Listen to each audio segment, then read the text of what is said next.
Just when I thought I couldn't find my way out, yeah, I searched the God in me to find my way out. I know it can seem way out, but the Creator flows to and through me from way out. I'm talking way out, yeah, yeah, yeah. See, if you believe in the God in you, it's a better place. Creating the force and the power to live a better life. Know that love and joy and peace is one and all of the same space. That you were chosen just like God.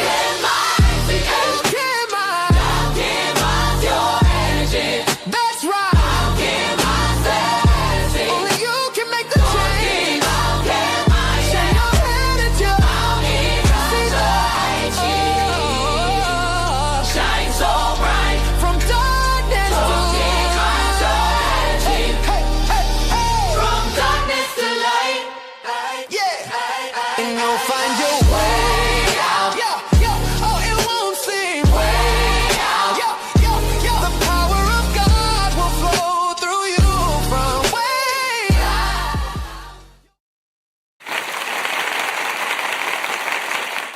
Okay, so the CIA just declassified 17 documents. There's that 17. These are ophanim. Ophanim is a Hebrew word that literally means wheels. In the book of Ezekiel, it describes a wheel within a wheel, covered in eyes, moving with lightning, fire, and spirit. Their rims were full of eyes all around. Continues, the spirit of the living creature was in the wheels. It's saying is that these wheels are alive, they're conscious, and they move directly with the spirit of God. The eyes on the wheels are symbolic of higher consciousness, higher perception beyond the physical world. The fire is symbolic of purification and transformation. The wheel within the wheel is symbolic of multidimensional movement. Spirit moving beyond time and space. This is where the idea of the Merkaba comes in. Kaaba is Hebrew for chariot. Ancient mystics believe that Ezekiel wasn't just seeing heavenly beings, but he was witnessing the divine chariot of consciousness itself. Many spiritual traditions teach that humans possess a light body. Mary Magdalene referred to this as our third body out of our three bodies, which is our energetic vehicle called the Merkaba. Belief is that through prayer, meditation, breath work, alignment, we all can activate this spiritual vehicle that is a part of our being. If thine eye is single, then thy whole body is full of light. Let's look at that word light. Now, of course, normally you would equate the word light to like light of the sun, but it could also mean being light in weight. So your energetic body becomes light, giving you the ability to travel between dimensions. The idea is basically that humanity was always meant to become spiritual beings, aligned with divine intelligence instead of being trapped in material consciousness. So the theory can expand to what we're seeing is not aliens per se, but literally us from different dimensions. When we activate the kingdom of heaven within, we are able to travel and explore more of God's creation. Also wanted to touch on the fact that we've been hearing that a lot of pastors have been given briefings in order to prepare the church. I just want to give a warm reminder to use your discernment. One pushing fear around all of this is not in alignment with where humanity is headed. When you catch yourself feeling afraid or a sense of panic, ask yourself, who benefits from me being afraid? God has not given you a spirit of fear, but of love and a sound mind. You were programmed to separate creator from creation. And in reality, we are all one, but we're all operating on different frequencies. So always be mindful of what you're letting affect your frequency.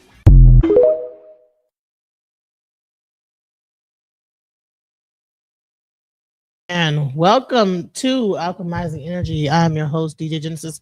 Today, we are talking about the latest UFO disclosure. So Donald Trump has decided to release the UFO files.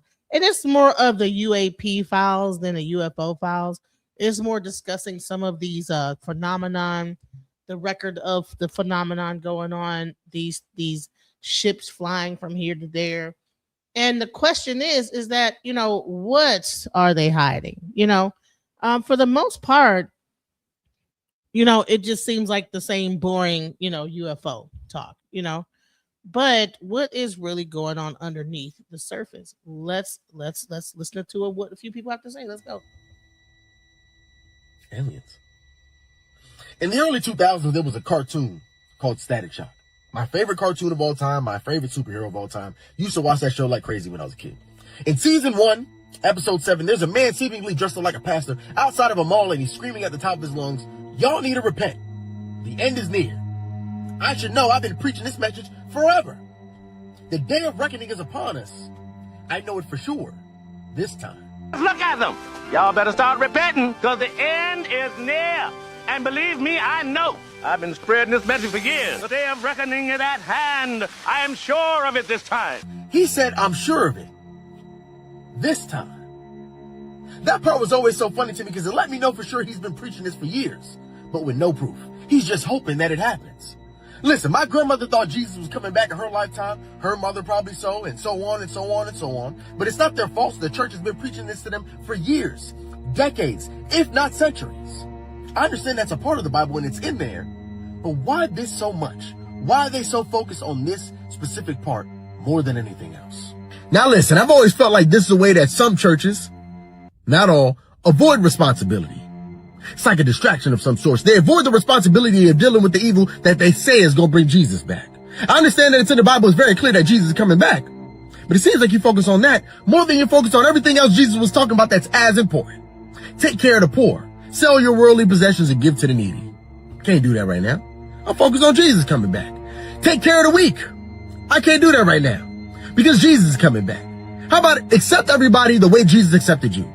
You can't do that right now because Jesus is coming back. Jesus is coming back, and that's on your forefront. That's the most important thing to you, that you're distracted from everything else. Everything else that's as important, because Jesus is coming back. You got to prepare for the return. And every some odd year, somebody comes out with no proof that Jesus is coming back, and they had a revelation, and they know, and then he doesn't. And every some odd years, the government comes out with some type of information to tell you that there's UAPs and UFOs and aliens coming out. And then there isn't. Why? Look, I don't know. But there's always something going on. In 1947, we had Roswell, the alien incident. I know the people back then were like, listen, we just got out of World War II. Can we slow down a little bit, really? Aliens? 1952, we had Project Blue Book. I know the people were like, hey, listen, we in the middle of the Korean War. Can we finish that first, really? Aliens in 2020 and 2021, we had the official UAP reports. I know the people were like, hey, listen, we got COVID right now. We're in the middle of a lockdown. There's protests everywhere. Really? Aliens, and now it's 2026.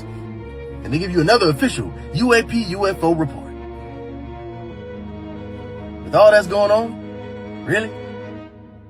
Aliens? In the meantime, I hope you have a wonderful day. You know I love you, and I'll see you tomorrow. But if I don't, stay out of trouble. Doesn't it just seem like every time they discuss aliens, there's always cataclysm? It's always something going on in the world. And all of a sudden, that's when the aliens come. Every time. Welcome. Girl, why do you always pick the wrong? I'm just saying, like, the time when my son get off the bus and come in, you know what I'm saying, he wanted to take the laptop for a little while. He's been in school all day, and I tried to get on the phone, but for some reason now it's blocking me. I did it the other day. It's not allowing me to get in. So I'm just frustrated.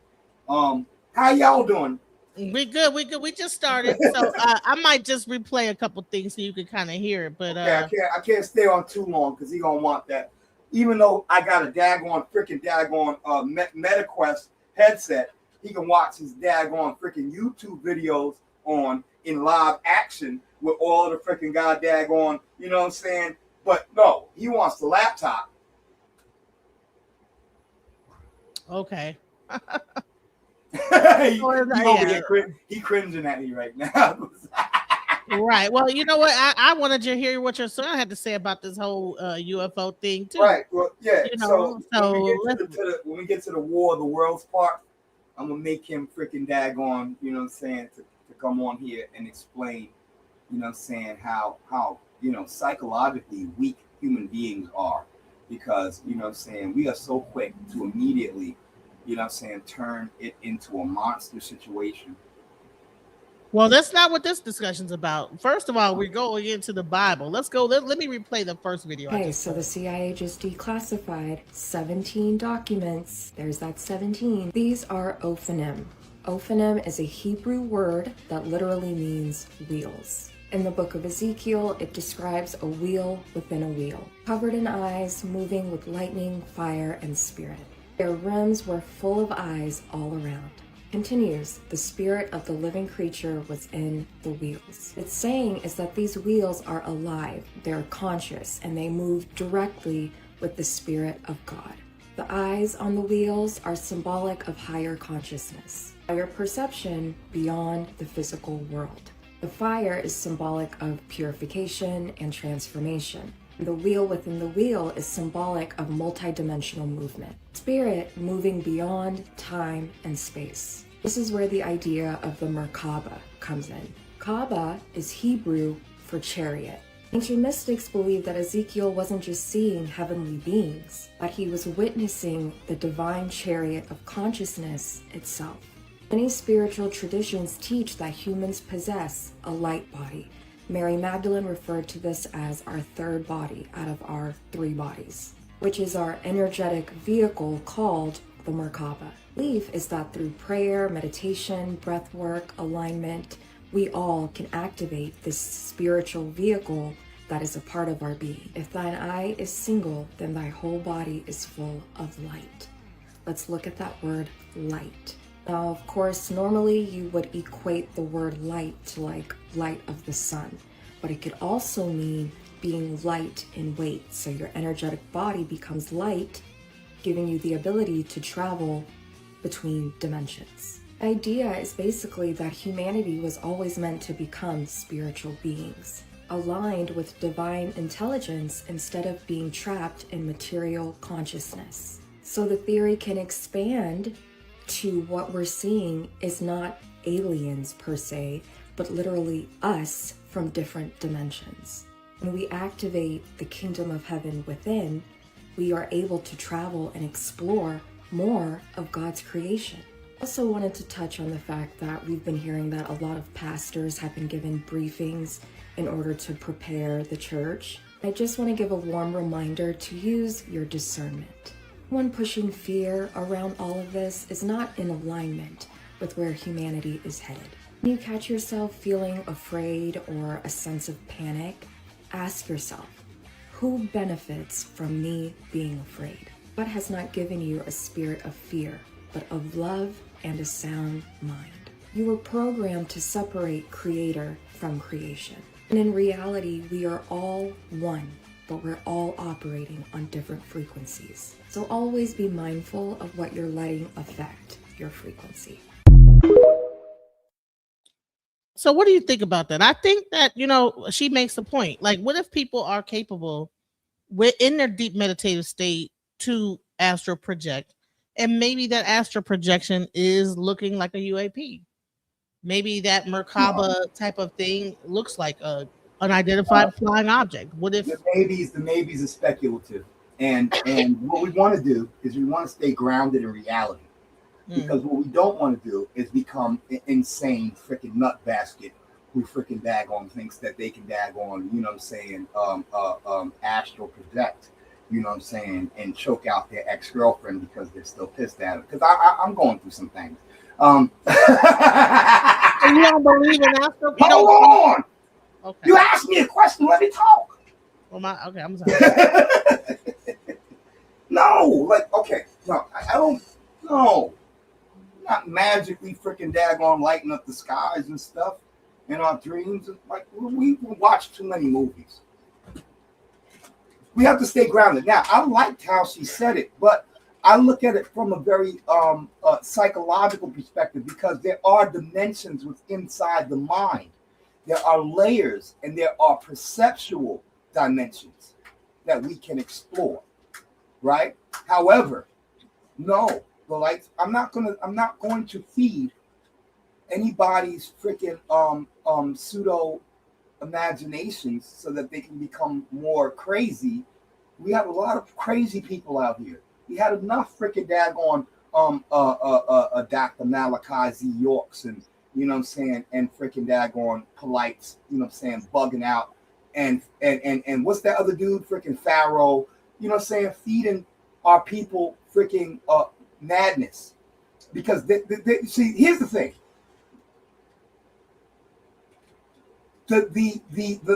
here's where I'm going to get a little freaking daggone a conspiracy theorist. It's so important for the machine, right? The racial, you know what I'm saying, white supremacy propaganda machine to try and keep our people in a state of being out of reality, a state of madness, where we start thinking that, you know, oh, we don't have to worry about why we got to worry about the tethers and the aliens are coming, when we have one enemy right now. Fuck the aliens. The aliens don't want to come to this ghetto. They drive right past us. Okay? Because this shit is horrible. Right. What's going on right now? That's all. Earth is ghetto. I wanna leave. Can you beat me up? It's connected to that for some reason. From the store on the 115, got a bright new thing. You ever heard that song, Earth is Ghetto? Wait, sing it again, because you went into my son's headset as he was connected, so I missed everything you just did. Oh, no, I would say Earth is ghetto. I want to leave. Can you beat me up? It is. By the corner store, you're the one on 15. Right. Got a bright something. Go ahead, girl. Sing that thing. Yeah, no, this shit is trash. The fuck is coming over here to fucking diddle our doodads? But I think it might not be. We might be trash, but the earth itself is not trash. The who? The earth itself is not trash. We as humans might be trash, but see, here's the thing: we can kill ourselves 1,000 times over on this planet. The planet will regenerate itself. It has done so. You know how many daggone freaking apocalyptic freaking daggone periods of this planet? We are a small fragment of the Earth's existence. It has had over Zari. Yeah. How many freaking daggone cataclysmic Earth changes have happened from the Ice Age to all? A shit ton. Excuse my language. Yeah. A crap ton. And we are only living within this little small percentage in between the freaking cataclysmic world events that have happened, and the Earth is still here. We can blow ourselves up. See, we think that, oh, humans, we are destroying the Earth, and we got nuclear power that can destroy this planet 7 times over. It's not the first time we've ever had nuclear power, by the way. I know. Okay, so, but yeah, well, let's stay on course. But even if we did blow up the Earth, the only thing that it would threaten is us. Shit would literally start back over and start to regenerate again. Humans would no longer live, but evolution would already be in process.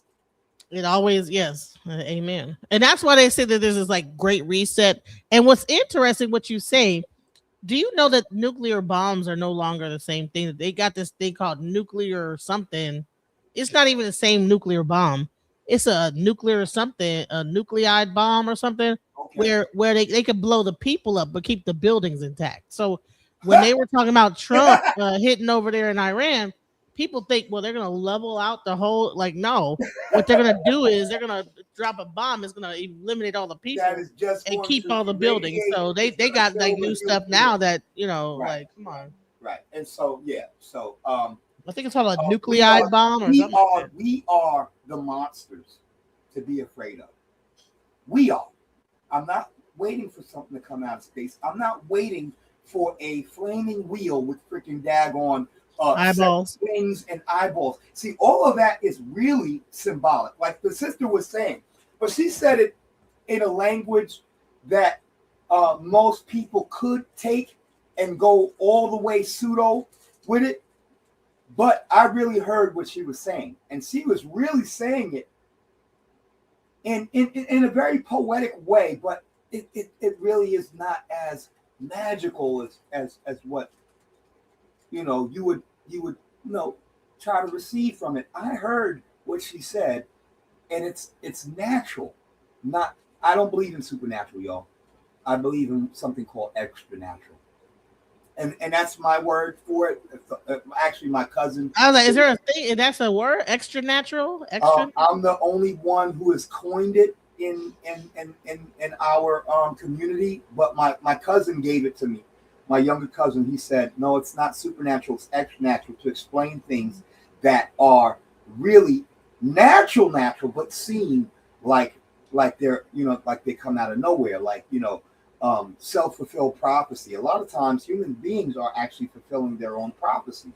A lot of times we are the ones who are actually creating our own monsters, and it's not something coming from freaking daggone the nether regions of freaking daggone it's actually our own imaginations creating and killing ourselves. You know what is so crazy? I'm not sure if you saw that live stream I did with I Will Follow Coon.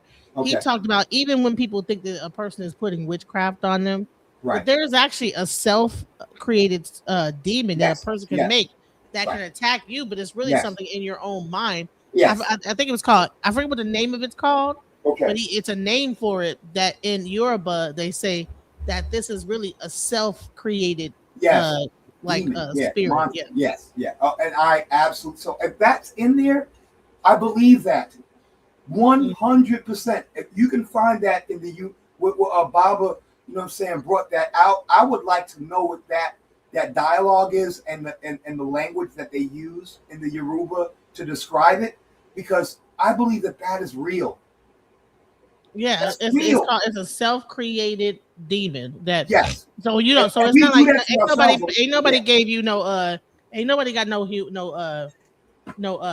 You give it power, right? You give it in power your own mind. Yeah. Yes. Yep. You give it power, and you also give it power in others around you. So we are collective. We are a collective intelligence. We have to remember that even though we have our own ideas and our own identities, existentialism and stuff has made us think that we are an island. No man is an island. No man stands alone. That's Dennis Brown. No man is an island.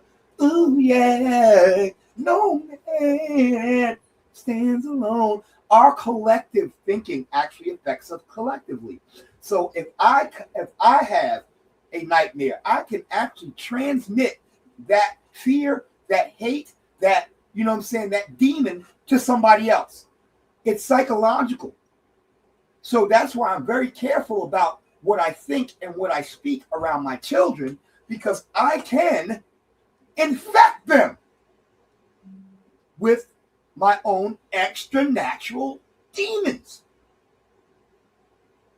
It ain't coming from outer space, coming from within you. Within you. Exactly. Right. Go ahead, sis. Go ahead. So let's get into this. The disclosure now. Trump has just released the files.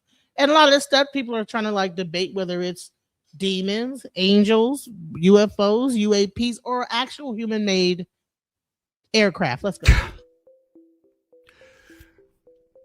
Brazil just made an absolute boss move in UFO transparency and dropped the receipts on nearly 900 UFO cases. This is huge. So on May 31st, Brazil's National Archives released 893 UFO cases, to be exact, to the public. And we're talking about sightings from 1952 all the way up to 2023, complete with photos, audio recordings, witness drawings, detailed official reports. The files were originally set to drop on June 13th, but they went live early with no warning.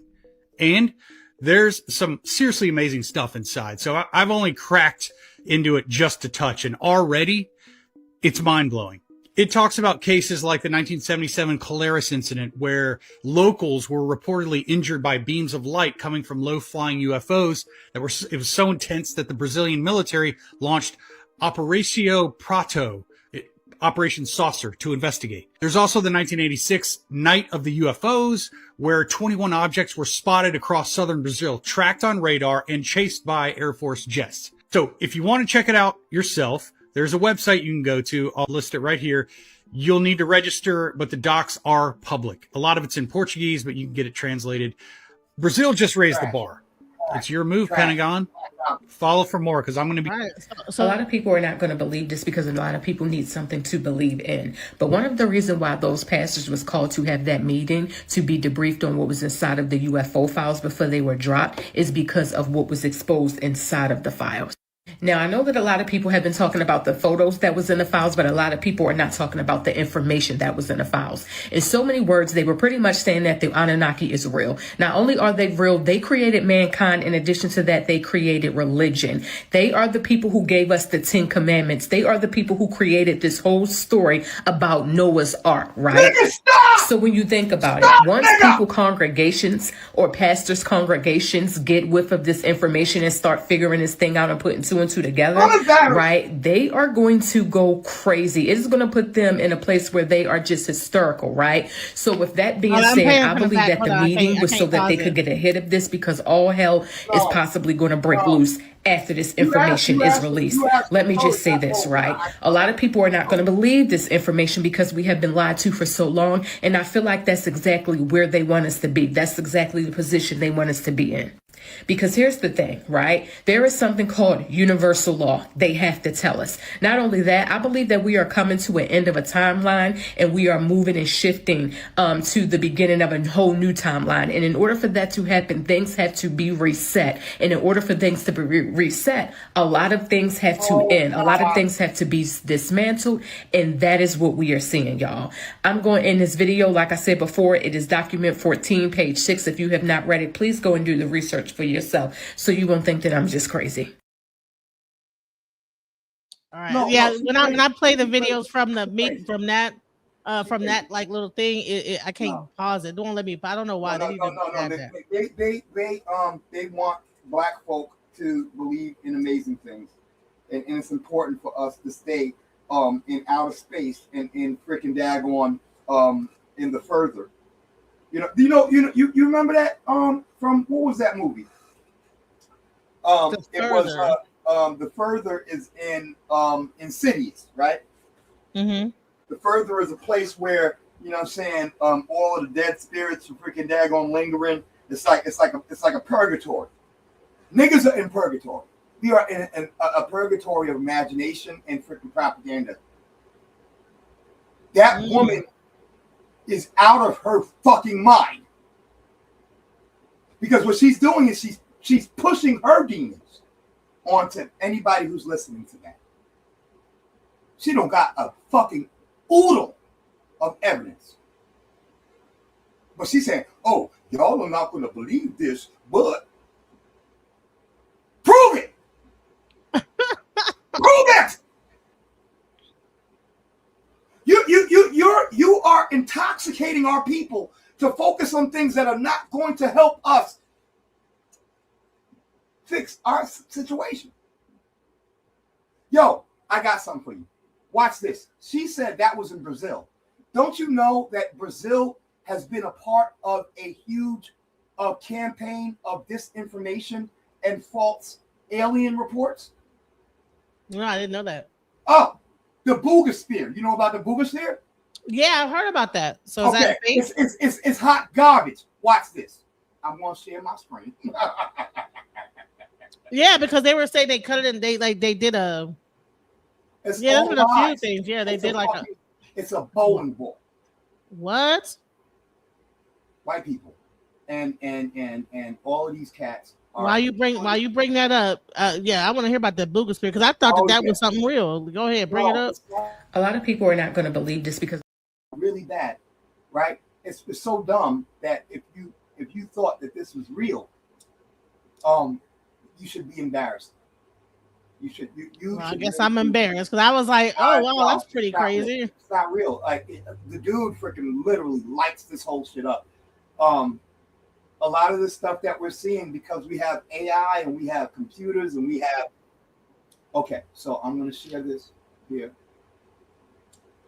Watch this dude, man. This dude really eats this whole boogosphere thing up. I'm not gonna play the whole thing. Just enough for y'all to see how stupid we are for fucking goddamn sitting here seeing something on YouTube or on freaking goddamn social media, and all of a sudden some freaking asshole with no degree, with no evidence, with nothing more than her fucking goddamn emotional inflections and her fucking goddamn schizophrenia, schizotypal disorder, trying to sound smart. I have y'all all caught up in some dumb shit that ain't even real. And y'all be sitting over here like, you know what? I think she might be right. No, nigga. Take everything with a grain of salt. Yeah, I saw this first video, the early images. I was like, hold on a second. Is this linked to the Booga parties that Silvio Berlusconi hosted? And then I looked it up and I realized they were called the Bunga parties. So then just never mind. But for some reason, the mystery of the Booga spheres persists.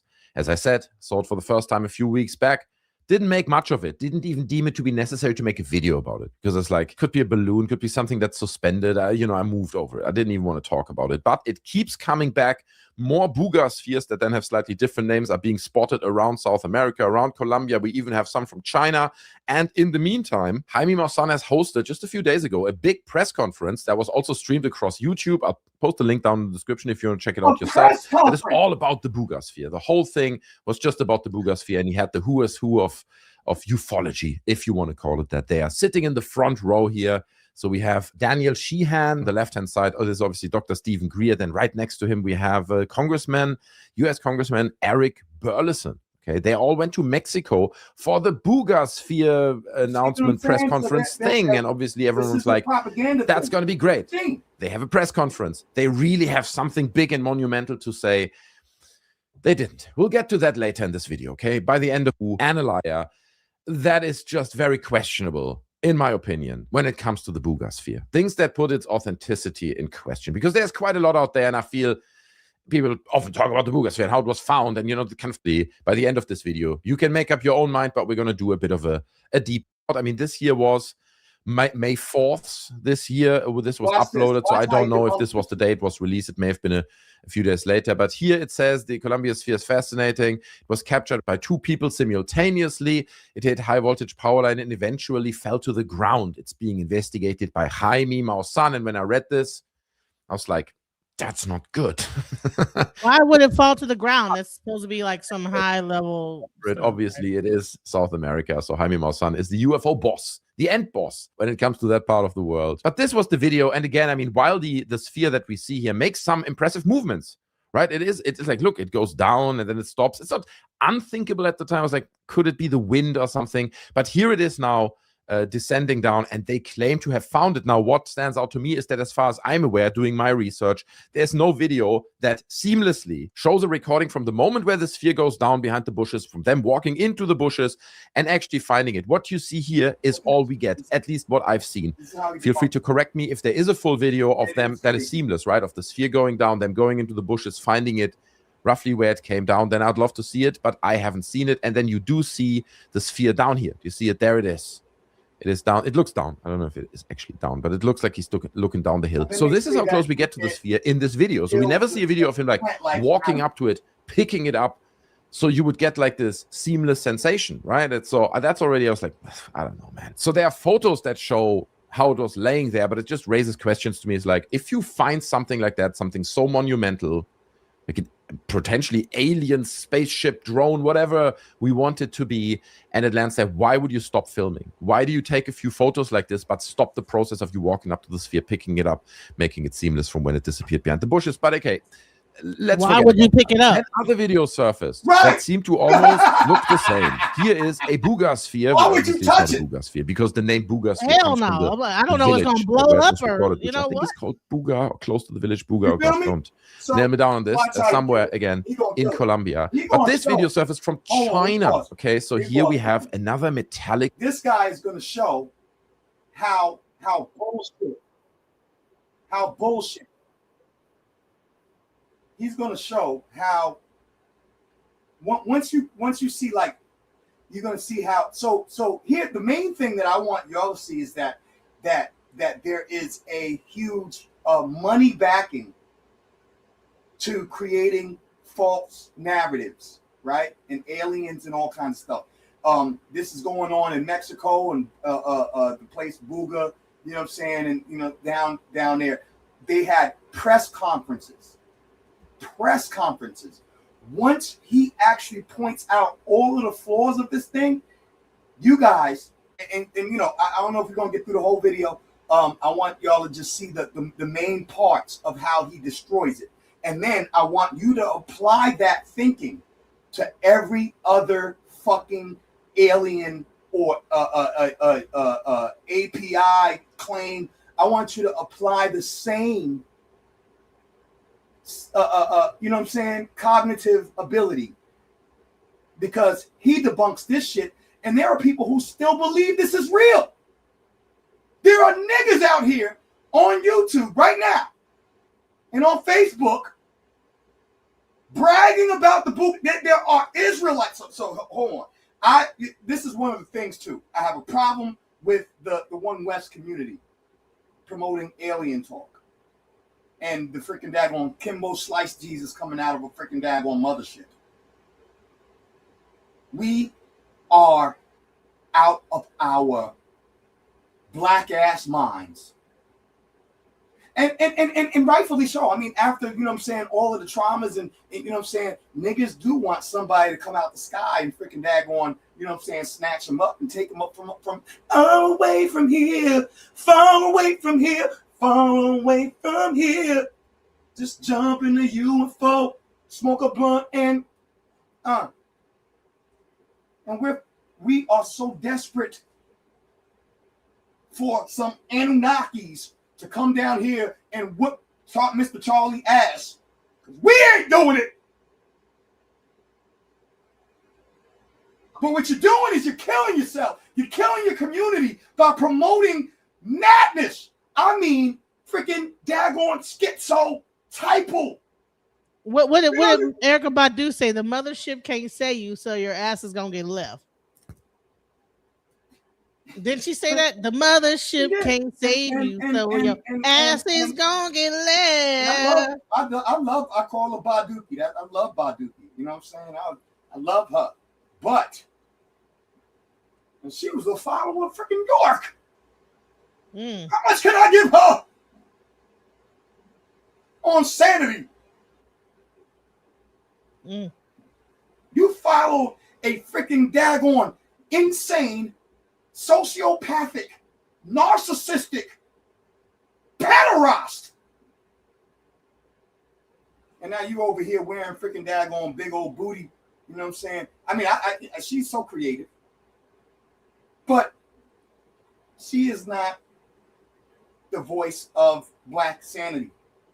And let me just say this. Big shout out to my mentor who passed away about maybe 10 years ago, Mother Jean Denver. You know what I'm saying? Mother Jean Denver was an amazing woman who was a part of Assata Shakur's movement, Africans for Sanity Now. I'll say it again. Africans for Sanity Now was Assata Shakur's movement, and she understood that the propaganda machine was generating things in our minds, in our communities, black community specifically, to keep us mentally, psychologically, spiritually unstable.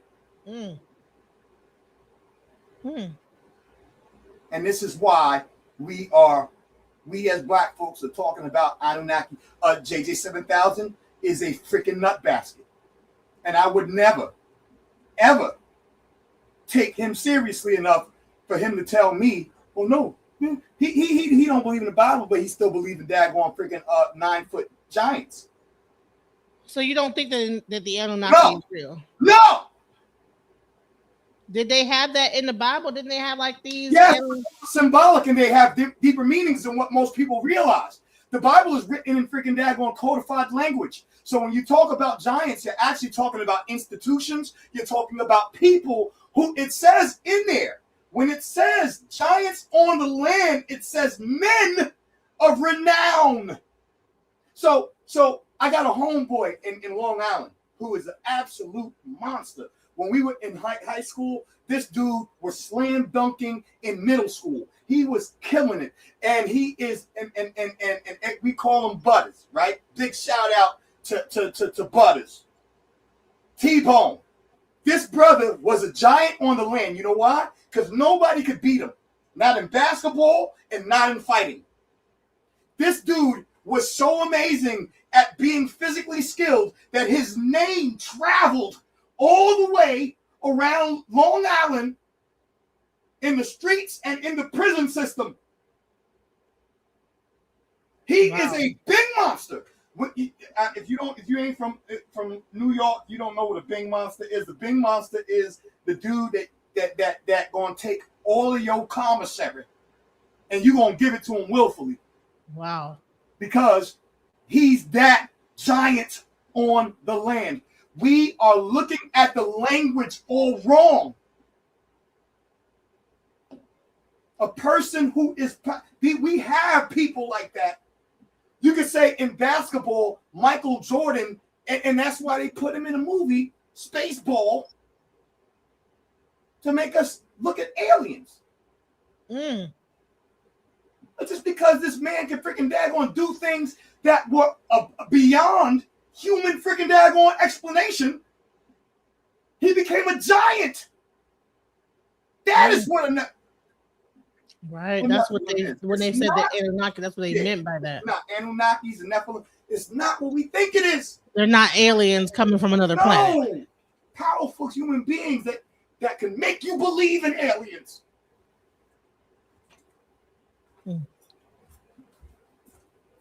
Go ahead. Oh wait, let me press play. I'm sorry. Right, it's on your side. You say go ahead. Yeah, I'm sorry. Yep. Go ahead.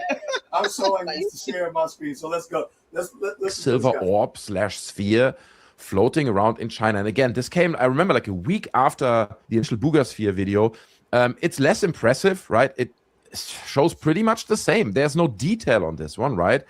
As wasn't on the original Booga sphere video, but then they retrieved it, so they have photos, clear photos of it. But here, we only basically see a little white silvery dot floating around. But people are like, oh my God, it's a global phenomenon. The Booga sphere is everywhere. But then guess what? Another video surfaced showing again a very similar object, this time recorded, I think, 2.5 hours away from the village of Booga. And it was recorded close to a town called Yumbo. So it's called the Jumbo sphere. But the Jumbo sphere looks pretty much exactly like the other one, right? Almost identical. We got this video. This is not the sharpest version, but there is a stabilized version. And that one actually, this is kind of where we're getting into the deep dive, right? And the proper analytics of this, because this is besides obviously the sphere itself. And so when it comes to video footage of it floating around, this is pretty much all we have. So here is a stabilized version. As far as I'm aware, this has not been AI enhanced or anything like this. I think they only took the original video that was as uncompressed as possible and then stabilized it. So you can kind of see and notice a few things here. A lot of people pointed out that there is like this grainy pattern around the sphere, right? Now, I don't think that implies that it's been photoshopped in there in the sense that it's post-production CGI or something.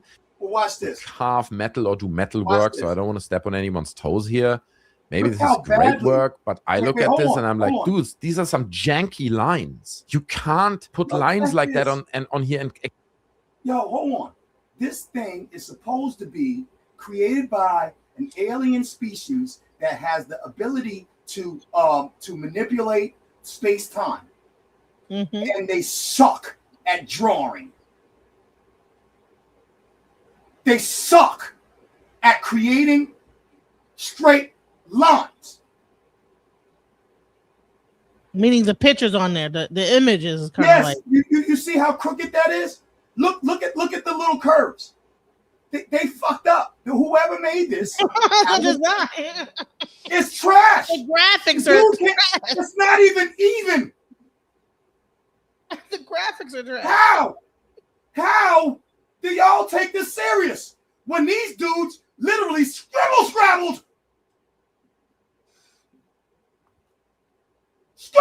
on it and couldn't even get the line straight?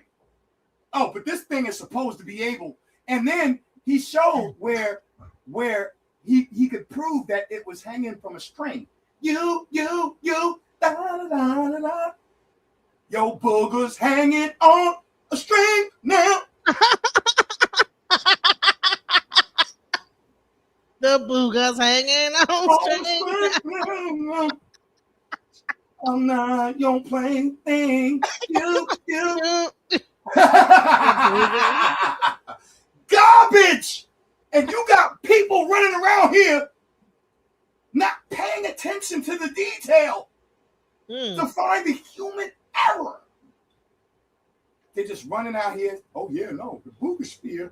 The boogosphere. The boogosphere. The booger sphere. It's a straight booger.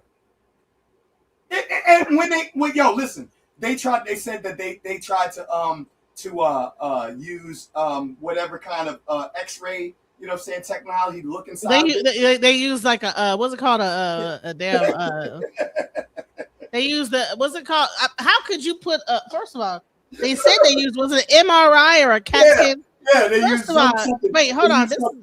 When I think about how that couldn't happen, an MRI or was it a CAT scan? I heard a person had a necklace on. Yeah. During a CAT scan and walked in the room and fucking during his whole head off. Ripped his whole head off. Yeah, because the magnetism of the whole thing. Because the magnetism. So we're gonna put. Well, how could you put a whole entire spear? That would why would we don't even know what's inside of it, right? Right, according to them, right? But you would do that. Why would you even risk you're staying in the room watching? When they actually did it, they tried to make a claim like, oh, we can see that there's this little space inside and this, that, and the other. Don't you know this guy right here took a video of an X-ray of a bowling ball, and it was exactly the same shit that's inside of it's literally a fucking bowling fucking ball. And y'all niggas think Anunnaki done farted out a turd. All right, let me play a little. Yo, booger's hanging on string. Expect people to believe that potentially this has been created by extraterrestrials with seriously advanced technology. Like, bro, this is not good carving. Look at the jankiness of the tool use up here. Here's a close-up of that section. Look at this. This was shared by a Twitter user called Patrick Jackson, and he says regarding the boogosphere, it looks like the pattern was marked out first and then filled in afterward, which might explain the areas that were accidentally missed. To be completely honest, I wish the boogosphere team well and genuinely hope they're able to gather data or samples that can be independently verified. As things stand, I'm 80% convinced it's a hoax. But I'm open to be proven wrong. Let's see how this unfolds. And I'm kind of with him there. I'm happy to be proven wrong. But I look at details like this and, dude, this looks janky as hell. Okay, that doesn't look good. And there's other elements like down here where you see the line just getting really close to that other spherical object here. It's not good craftsmanship, okay? And the center here looks cool and technical because obviously they got inspired by like a circuit board or something. That's easier to do. Those are straight lines. You can mount those sphere and get straight lines in there, right? Easier to do. The curvatures, tricky. To get those to look absolutely perfect is a tricky one. So the way the craftsmanship and the carving has been done onto the sphere kind of gave it away for me early. And I was like, nah, not buying it. But that's not all. Because the Booga sphere has been X-rayed, okay? Here you have Certificate saying interior of the Booga sphere. These impressive CT images. Okay, CT, X-ray, you don't get one. We looked inside the Booga sphere. Show something surprising inside the enigmatic sphere. Internal structure that appears designed with a cylindrical and asymmetrical shape, as if something was connecting the center to the poles.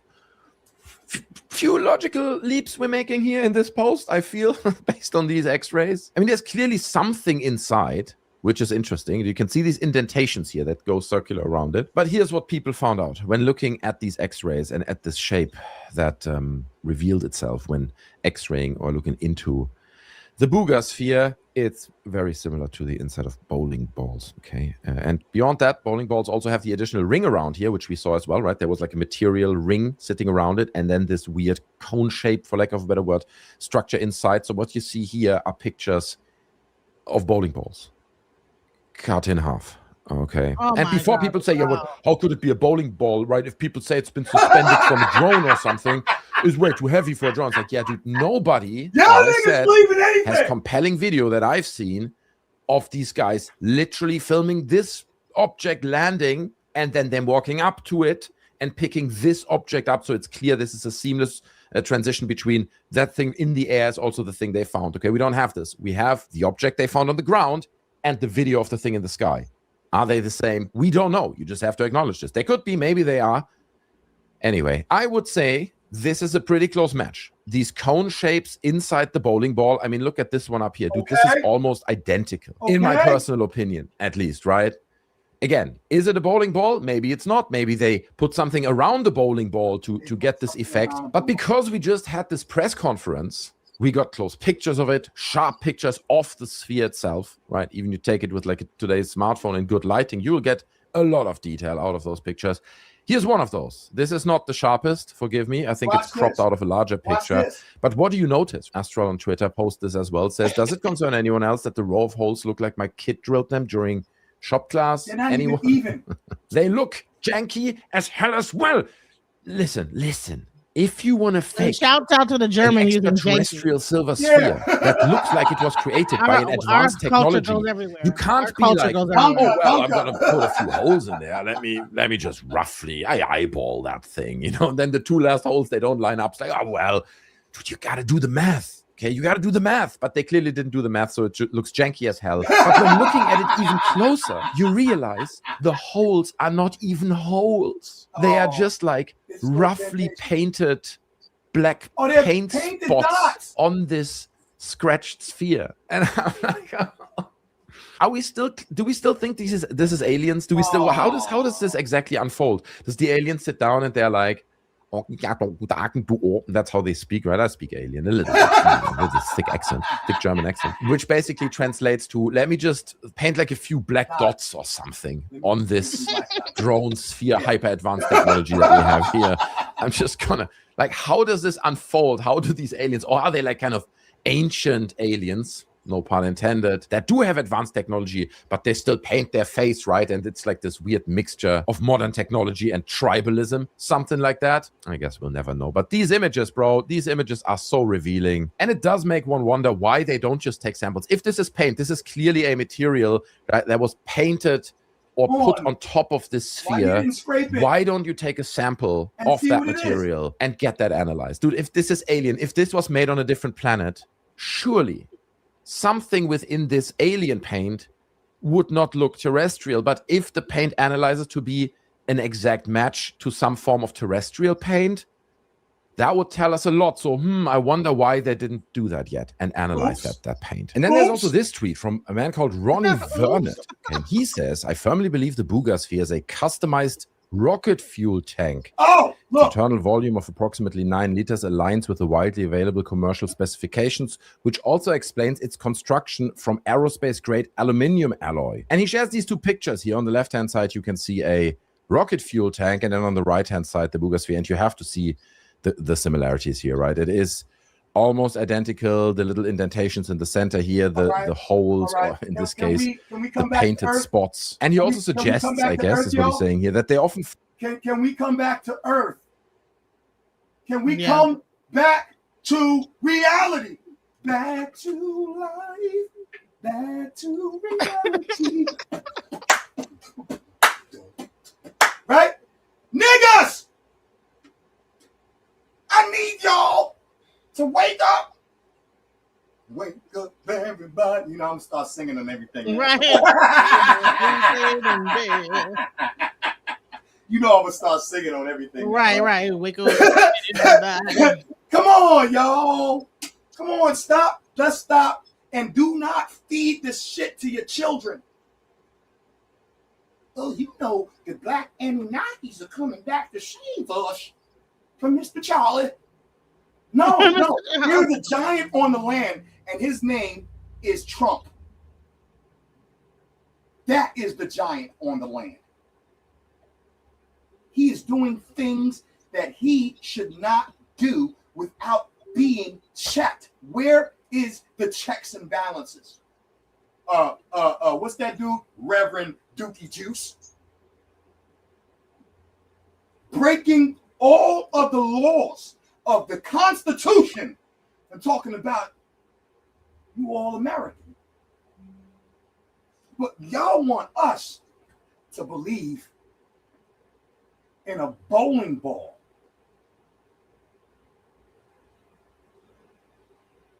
I'm done. I'm just going to sing the songs I like to sing until the earth fucking blows up. Because ain't none of y'all niggas going to fucking goddamn fix your face. So I might as well just sing my heart out until it all goes down. Till it all goes down. I'm coming you up. All falls down.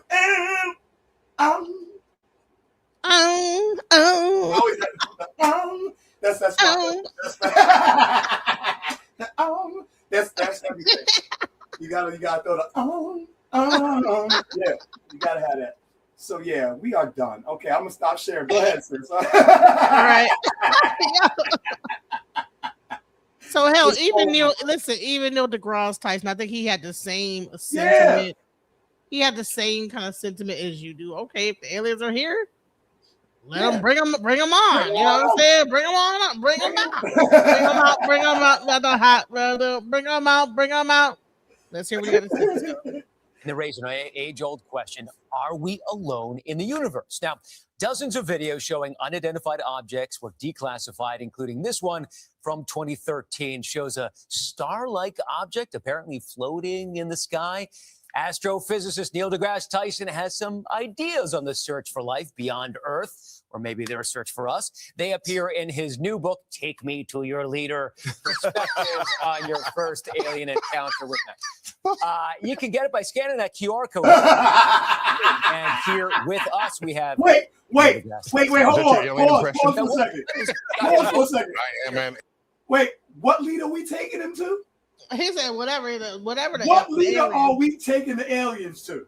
I don't know which one. We gonna take him to Trump so he can shit on himself? Lord, and try to touch their pussy? That's the leader we bring him to? Right. Which leader do we bring it the aliens to? The special leader we need to that's going to. Masters of the Universe movie. Ow! My son. They said from Skeleton.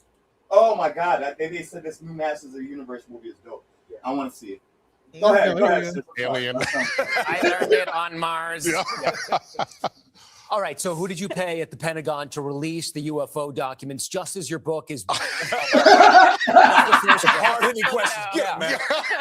Yo, I love Neil. I love Neil. Does this tell us anything? Reveal anything we didn't know already?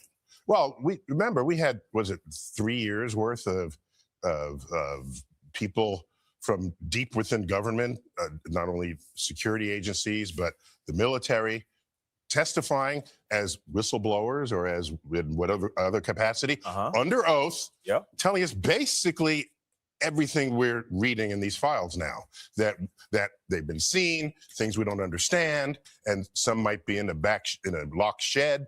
So I'm kind of saying, all right, it's a little bit anticlimactic. Okay. Why don't you just bring out the alien?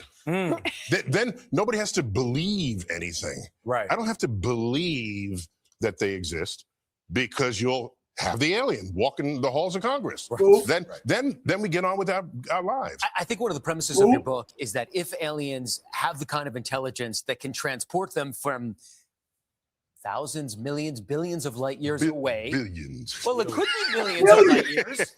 Yeah. Could be not far. It could be in our galaxy. If they open up a wormhole, then you just step through. Right. By the way, if they have wormhole technology, then there are no UFOs because they just step through and they're they there. don't need no like fucking Rick and Morty, you just step through. Yeah. Rick doesn't use a spaceship. Right. And that's the idea. They would reveal themselves to us rather than us happen to spot them To by just spot accident. them. I'm just thinking, I just ask a whole other set of questions. It's a little odd. Peace, that YS they Millennial. happen to only show up at military installations. Yeah. That's what's going on in the mind of the aliens. Right. You know, maybe they want to monitor our the nuke capacity. Right. The whole movie's on this. The Day the Earth Stood Still was all about that. A few years ago, we were at our studio at 1550 in Times Square, and I cornered you during the commercial break on your way out, and I said, tell me, do we have aliens? Because I believe, tell me, do we have aliens? And you said to me, listen, with all this technology we have, I mean, we have a phone in our hands that can capture high definition images and videos of anything that we pointed at. Why don't we have evidence that we cannot dispute? And you weren't saying yes or no, but you were saying you need to see more. So I'm asking you, with files, more files to come, more videos to come, what do you need to see to have that evidence that gives you clear-cut evidence that they do exist? Fork up the alien. Is that too much to ask? Plain and simple. Alien It's on a a heavy- silver wait, platter. wait, Mom. Any platter. Wait, pause. It could be, yeah, it could be a porcelain platter. Pause for a second. What he just did was file what is called a habeas corpus. That is a habeas corpus petition. When he just said, fork up the alien. Why do we keep on getting these janky ass videos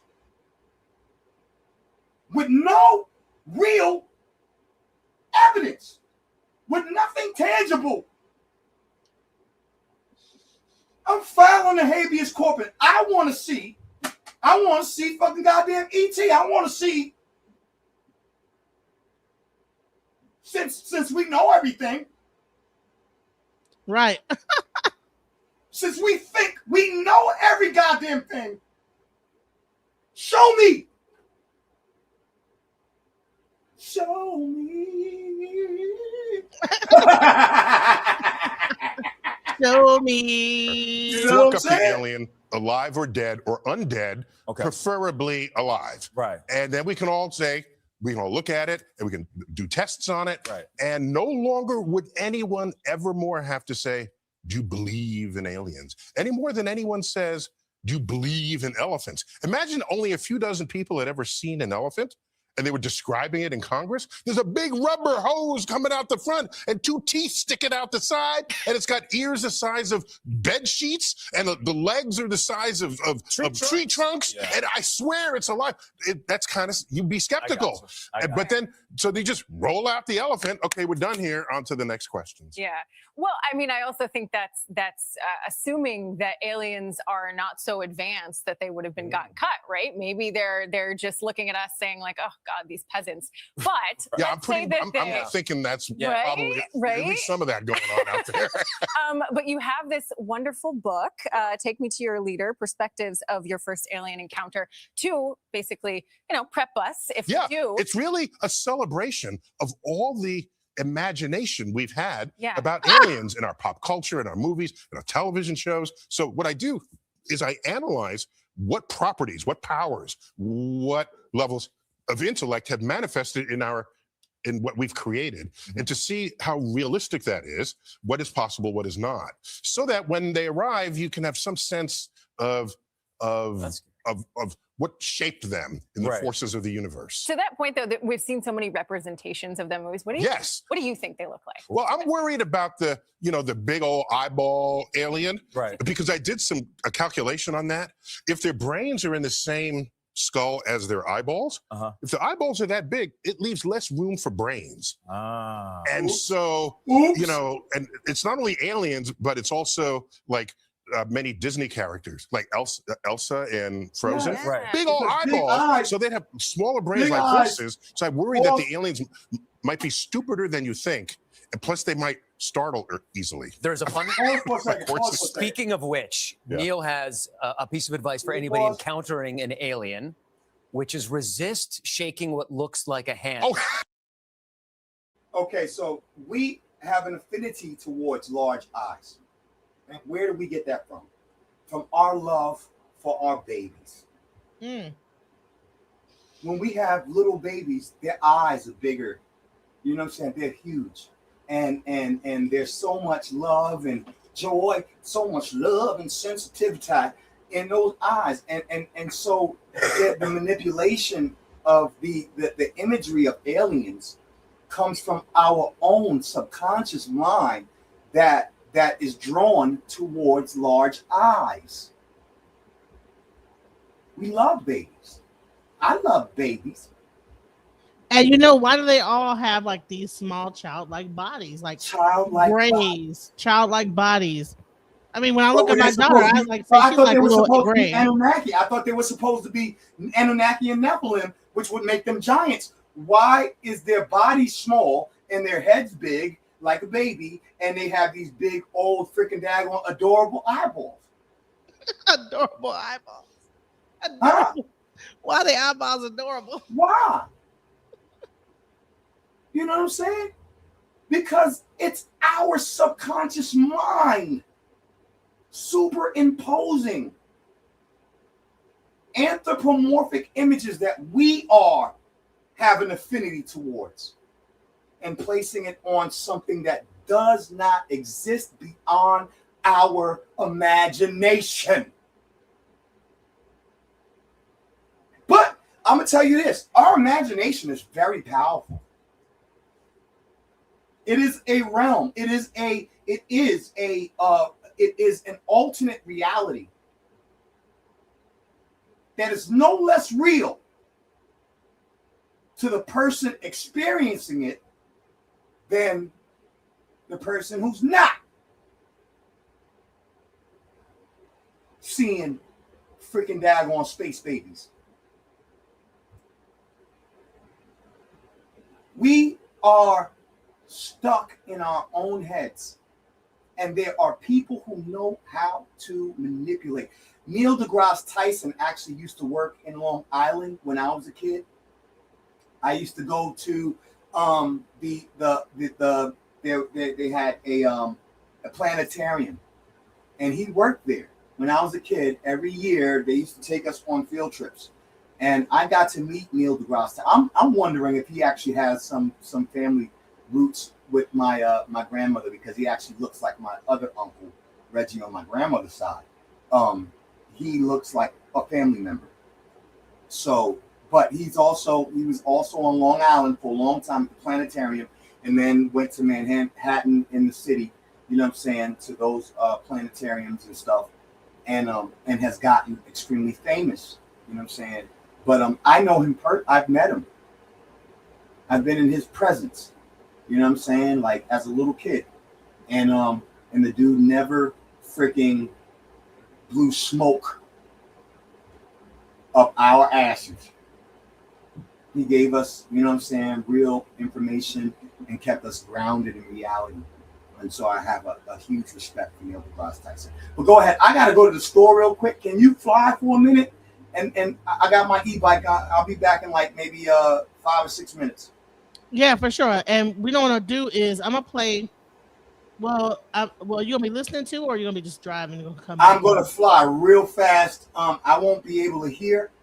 Maybe you can just give me a rundown when I come back. I'm going to play a little bit of Neil deGrasse, and then I'm going to go into Floor Burn, and then I'm going to go grab my daughter. So maybe when you come back in 10, I go grab my daughter. You keep the show going, and I'll come back and we'll keep Copy. Give me a minute. I'll be right back. I'll maybe throw my shoes and stuff on. I'll be right back. Okay. All right, for sure. Yeah, you don't know if there's something there. Don't grab it and shake it. Don't grab the. You don't know what part of the anatomy that is. And I don't think you want to know. No, we have traditions when we have first encounters, and it might not be the tradition of the alien. And if the alien has habits of our dog. You say we listen. We got traditions where we reach out and grab and shake somebody's hand. Right. I love Bill, man. Bill it out. Don't grab it and shake it. Right.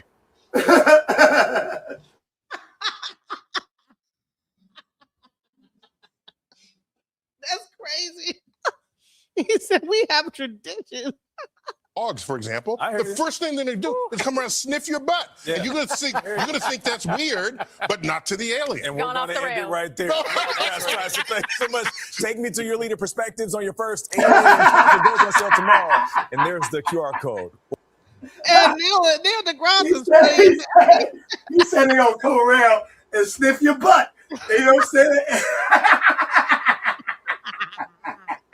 You can tell he don't believe none of this shit. He like, I don't believe None of this it. shit. None of it. None of it. I don't believe that. Not an ounce. Not an ounce of it. No, he doesn't. And we also, here's one of the things he had said. He said, yeah, okay, copy, Deeks. Yeah, he grew up in Castle Hill. Av, okay, so that makes sense because he was working very diligently in Babylon. I think it's like Deer Park, where we had the planetarium. I don't know if it's still there. I forget the name of the planetarium in Deer Park on Long Island. So he was working there, and he was also in the city. Like one time we had gone to the planetarium, we saw Neil, you know what I'm saying, as kids, you know what I'm saying, jumping off the bus, and oh, it's Neil deGrasse Tyson. We didn't know he was going to be famous, right? You know what I'm saying? He was just the black guy who worked at the planetarium. And then later on, you know what I'm saying, we took a school trip to like the museum in New York, and he was there again. And I'm like, nigga, you doing the thing, huh? You doing the damn thing. How are you here? And you was over there just, you know what I'm saying, a couple of years ago. So, you know what I'm saying? Big shout out to Neil.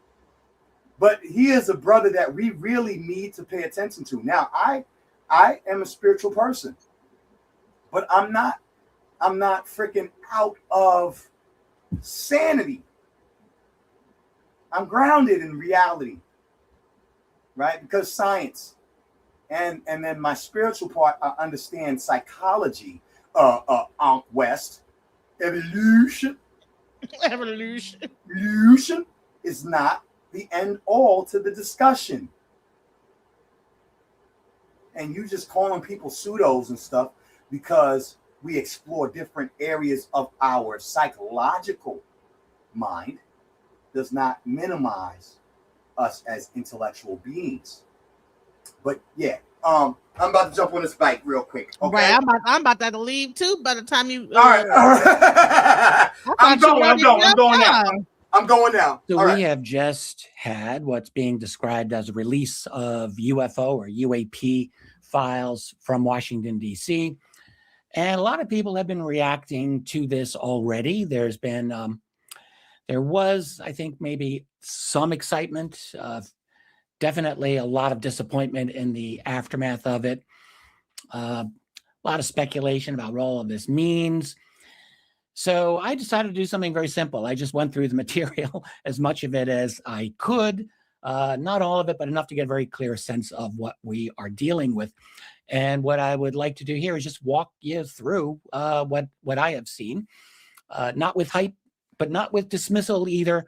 I did look at a number of comments on some other videos and descriptions of this, and there's definitely a lot of anger and disappointment among people in the UFO community.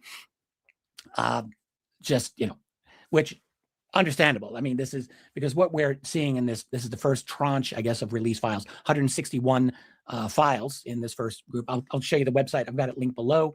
I definitely would encourage you to go through these folders on your own. It's not that difficult. You can download them. Let me tell you something. These files are just as anticlimactic as the Epstein files.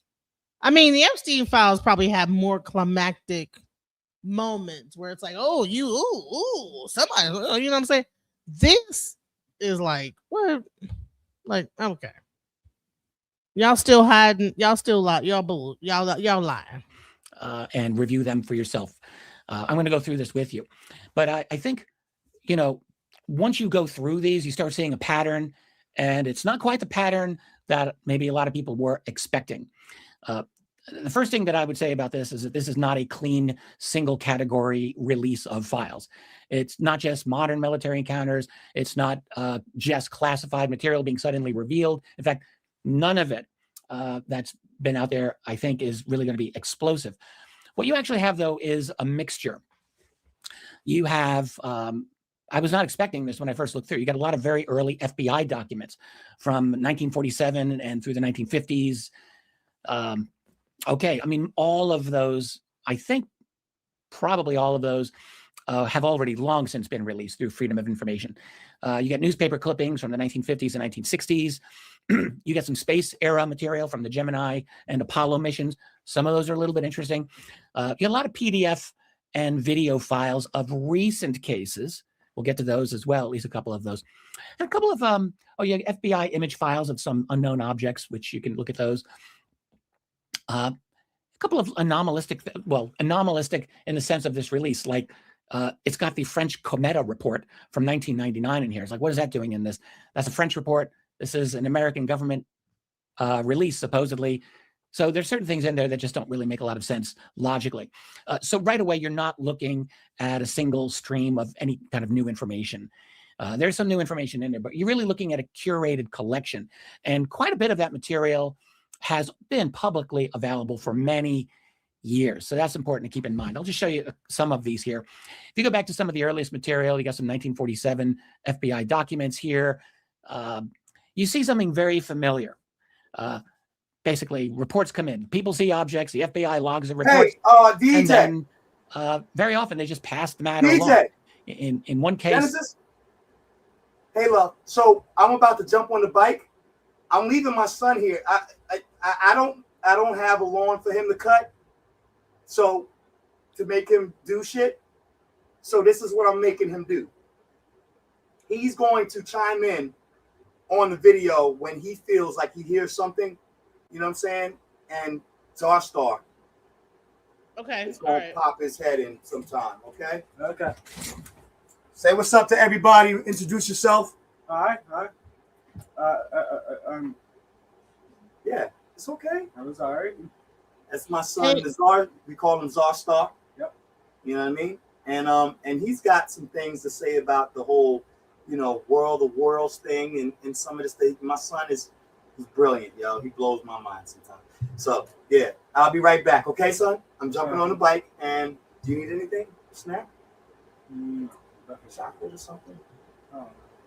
Okay, I'll figure it out. All right. What's your son's name again? What's your son's name again? Nazari is his name. We call him Zar Star. Nazari, like Nazir, Nas. Hey, Nazar. All right, so we're going into the actual files and what they discovered, okay? And then at any point, just say pause, and I'll pause it, and you can make a statement because you probably know way more about this than I do. You know way. He got okay. It. All right. All right. Shouts out. All right, so here we go.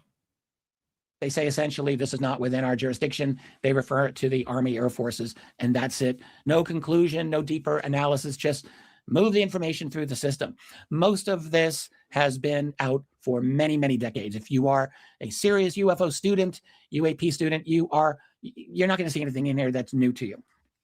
So now it's fine that these are in the officially released by the U.S. government. Fine. They've already been available through the National Archives system. So, you really have to wonder what is the big deal here. A couple of these were interesting, and I assume they have been publicly available, but I don't really know. This is one page from the file or the folder on the famous green fireball sightings of 1950, primarily 1950 in the state of New Mexico. Those were real, legit, genuine sightings, and there's a lot of the specific events that were listed in pages like this in this particular file. It's like, that's great. For historical research purposes, it's useful. Really nothing that I think people today are dying to see. This is 75 years later. Although I would certainly emphasize that period of activity was and remains, in my opinion, genuinely anomalous. You have newspaper clippings, at least some. Here's a couple. These are from the late 1950s. They have an article on Carl Jung, the great psychiatrist. Like, okay, great. We know Carl Jung had an interest in this subject. He wrote a book about UFOs toward the end of his life. Great. The fact that this is part of the release, who really cares?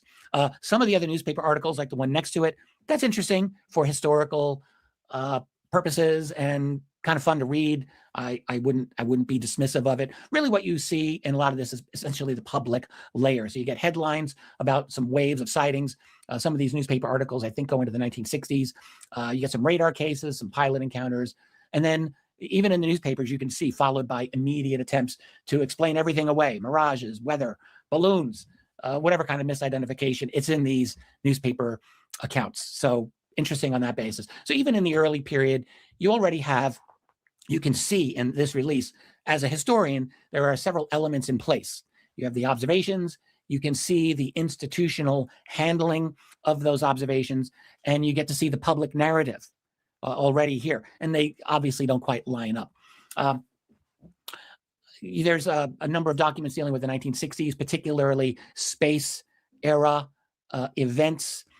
You've got Gemini, you've got Apollo. These are interesting because now you're dealing with astronauts, highly trained observers, operating in a very different kind of environment. Take Gemini 7. Before we go into Gemini 7, is there anything you want to say so far about, so what he's doing is he's revealing what was showed in the file so far, and it's going back to like the 70s, and some of that stuff is like anticlimactic, like, okay, so what? You know, what are your thoughts? I don't really have any thoughts. So far, it sounds very good. The one thing that I had a real thought about was when he mentioned something green, because in the book, The War of the Worlds, the cylinders land down with green gas, and the green flash and stuff. Interesting, right? So let's go. Okay. This case has been well known for many, many, many years, since it happened in 1965, in fact. In fact, the actual Gemini mission transcripts have existed forever in like NASA archives, and I think the published mission transcript collections, National Archives holdings, and private. So what it sounds like to me is that Trump didn't release anything that was really substantial. He released things that were already put out in different archives already, and then try to make it like he was releasing something. Let's go. Researcher circulations. We've had this for a long time. So the U.S. government is releasing it again. It's still interesting. If you're not familiar with it, this is 1965. They report what they call a bogey at 10 o'clock. They're looking at something. They're tracking it. They're trying to identify it. There's also a field of particles around them. And again, there's no dramatic conclusion. There's an observation. There's discussion. There's uncertainty. It's interesting. Could be anomalous for all we know, but that's really it. Anyway, that is in there. When I was looking through it, I saw a folder on Apollo 11. That was definitely interesting. And in fact, this was kind of fun to go through. The Apollo 11 mission, I mean, obviously, that's probably the most well-known astronaut mission of all time. And I was interested in what this, because over time, there was an incident that was discussed by Buzz Aldrin starting in 2005 that got a lot of media attention. And so this, in fact, you can see this is the cover page, and it says in the top corner, 251 pages. That would have been great. There's actually only 11 pages in this particular release. So, all right, whatever. But what you get there is they are describing, and Buzz Aldrin talked about this in 2005, on their way to the moon. So they're out of Earth orbit, and they describe, and this document is from July, the end of July 1969, after they've returned. So they're talking about this at the time. And I was not aware of seeing this. This may have been available. Probably NASA scholars can correct me on this. I was not aware of this, however, so it was fun for me to read. So they describe seeing an object on the way to the moon. It's not just a point of light. They're seeing something with a structure. At times, it looked cylindrical. At times, it looked like two connected rings. At times, it appeared even hollow, depending on the angle and how they were viewing it. And they're looking at it through a monocular. They're studying it. They're trying to make sense of what they are seeing. You can read the whole transcript in the on the website, of course. Download the file and just read it. There's genuine puzzlement in the discussion after the fact. Like, they don't immediately say this is part of our spacecraft. They're trying to work it out in real time. And they're considering the possibilities. They compare it to known components. They're clearly not satisfied at first with any simple explanation. Over the course of that discussion, and later, they settle on what they regarded as the most likely explanation, that it was related to their own hardware, a panel, something from the booster, maybe reflecting sunlight in a way that's giving them this unusual appearance. But, and this was what Buzz Aldrin said in 2005, many years later, that got turned, and I remember this very well, that got turned into a very big thing because he put that out there as an odd sighting. And then like the next day or right after it, he said, no, it was probably part of our own craft. And people took that as like, oh, they got to Buzz. But what you can see in this initial discussion is that they're kicking around all the possibilities right here, right away. So the observation was not trivial. This might actually, it might really be, when I read this over, I thought this really might just be what they were, looking at, part of their own booster. But it's unknown. We don't really know. It's hard to know. Like, you're in. See, here's the thing. The bottom line is they don't even know what the hell they're looking at. Yeah. In space, they're getting freaked out in their own mind. Is there aliens? Is there a UFO? What's this? What's going on? What's your thoughts on that? I'll be honest.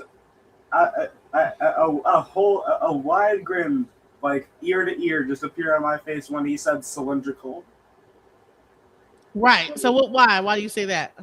Because in the novel The War of the Worlds, the ships the Martians come down in are these like giant cylinders that like crash down, and then they unscrew. Have you ever heard of this thing called The White Mountains? It's a book called The White Mountains. The White Mountains? Yeah, it's a book called The White Mountains. So they made us read a book called The White Mountains, and it was about these kind of alien craft that actually were tripods. But I don't. If you never heard of it, never mind. But it's interesting. Go ahead. That's like the entire premise of the War of the Worlds. The War of the Worlds is talking about the Martians coming down from space and attacking with tripedal machines. Yeah, so it was called tripods. White Mountains was based on this thing called tripods. And there's a whole book. Go read White Mountains. That's going to really blow your mind. Yep. And how they would bring people up and do experiments on them and put them back down. And there was like this whole thing. Go read the book called The White Mountains. You had to read it in high school when I was growing up, but now it's banned. It's a banned book. White Mountains, 1984, all those books are banned now. But it's interesting that now you say the War of the World was about like tripedal type of a thing. Right. So let's go into because let's go into what Floorborn had to say. This is interesting. Let's go. Okay, they definitely took inspiration from the book. Well, White Mountains was a very old book that came out way before War of the World. Wow. Interesting. Go check that book out. That book existed way longer. Hold on. Real quick, as we get started. It says the Pentagon releases declassified UFO files, including videos and photos held by the government for decades. So Trump told us this was getting ready to go down, family. He told us after Obama was talking about aliens on that podcast. Yes. Trump said that he was going to have a full disclosure. So let me just read a little bit of this. This is the NBC News website. It says the Pentagon on Friday began releasing never before seen files related to unidentified anomalous phenomenon, previously and more infamously known as unidentified flying objects or UFOs, that the government has been holding on to for decades. The files have been a source of intrigue and fascination for generations of skeptical Americans wondering if we're alone in the universe. The release came nearly a month after Trump gave a sneak preview of possible contents, telling a conservative gathering that some very interesting documents will be released by the Department of Defense very soon. The first batch is on this website, y'all, www.war.gov/UFO. And you can access it there. Let me just skip down a little bit. So these are some of the images. This is right here, this image right here. You can see this white orb going through these windmills at a very fast pace. It says the U.S. Indo-Pacific Command submitted a report of an unidentified anomalous phenomenon consisting of 1 minute and 39 seconds of video from an infrared sensor aboard a U.S. military platform in 2024. So this was in 2024. And by the way, the files was over 160 files, and it's detailing more than 400 incidents from around the world, family, going all the way back to the 1940s. This image right here, Flebron, they saying this is from a landing site of Apollo 12, and it features a highlighted area above the horizon in which you see like a line, a vertical line of blue lights. Another one from the moon shows a triangular formation that was made by, I guess, those same blue lights, and that is supposedly on the moon as well, Apollo 17 mission. That's it. Hold on. So World of the Worlds was. Yeah, it was released in 1897. And White Mountains released in 1967. Okay, so maybe they got that from. According to my search, it said released on April 1st, 1967. So. Oh wow! So maybe okay. Listen, hey, shouts out to the research, right? So World of Worlds, and then White Mountains came out after that, and it was based on the tripod. So maybe they got their story, but they made us read that in high school. I'm 48 years old. They made us read that in high school in 1993. White Mountains, not the World of the Worlds. So did they make you guys read World of the Worlds in high school, or was that like you had to read that? Well, last year they made us read a book about the War of the Worlds. They made you read that, so it was like that was you had to you had to do a report on that and everything, huh? Like just like a quick thing we were talking about it, and I'm pretty sure from a lot of sources, H.G. Wells is kind of like referred to as like the main like father of like the generic alien invasion thing, where they like just come out and start blasting with heat waves and stuff. Oh, okay. So you taught me something. I thought that White Mountains was a really old book, but it wasn't as old as I thought it was. That's crazy. You just taught me something. Listen, from the mouth of babes. Listen, they'll teach you something. Shouts out. How old are you, son? I am 13 years old.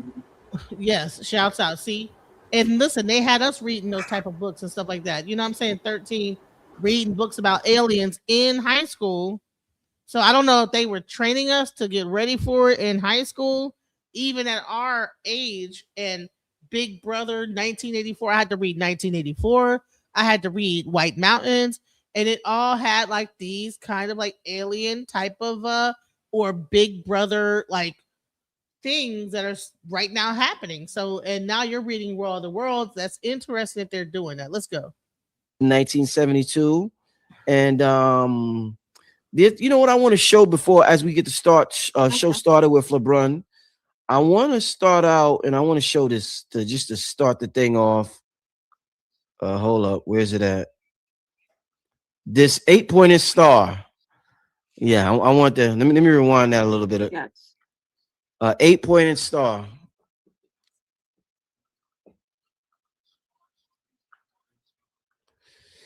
Yeah, so with that being said, I just definitely wanted to show that one for LeBron. Yeah, like I said, a lot of people are going through different emotions. No, did you see that particular pointed UFO? Star? See that? What do you think about that UFO?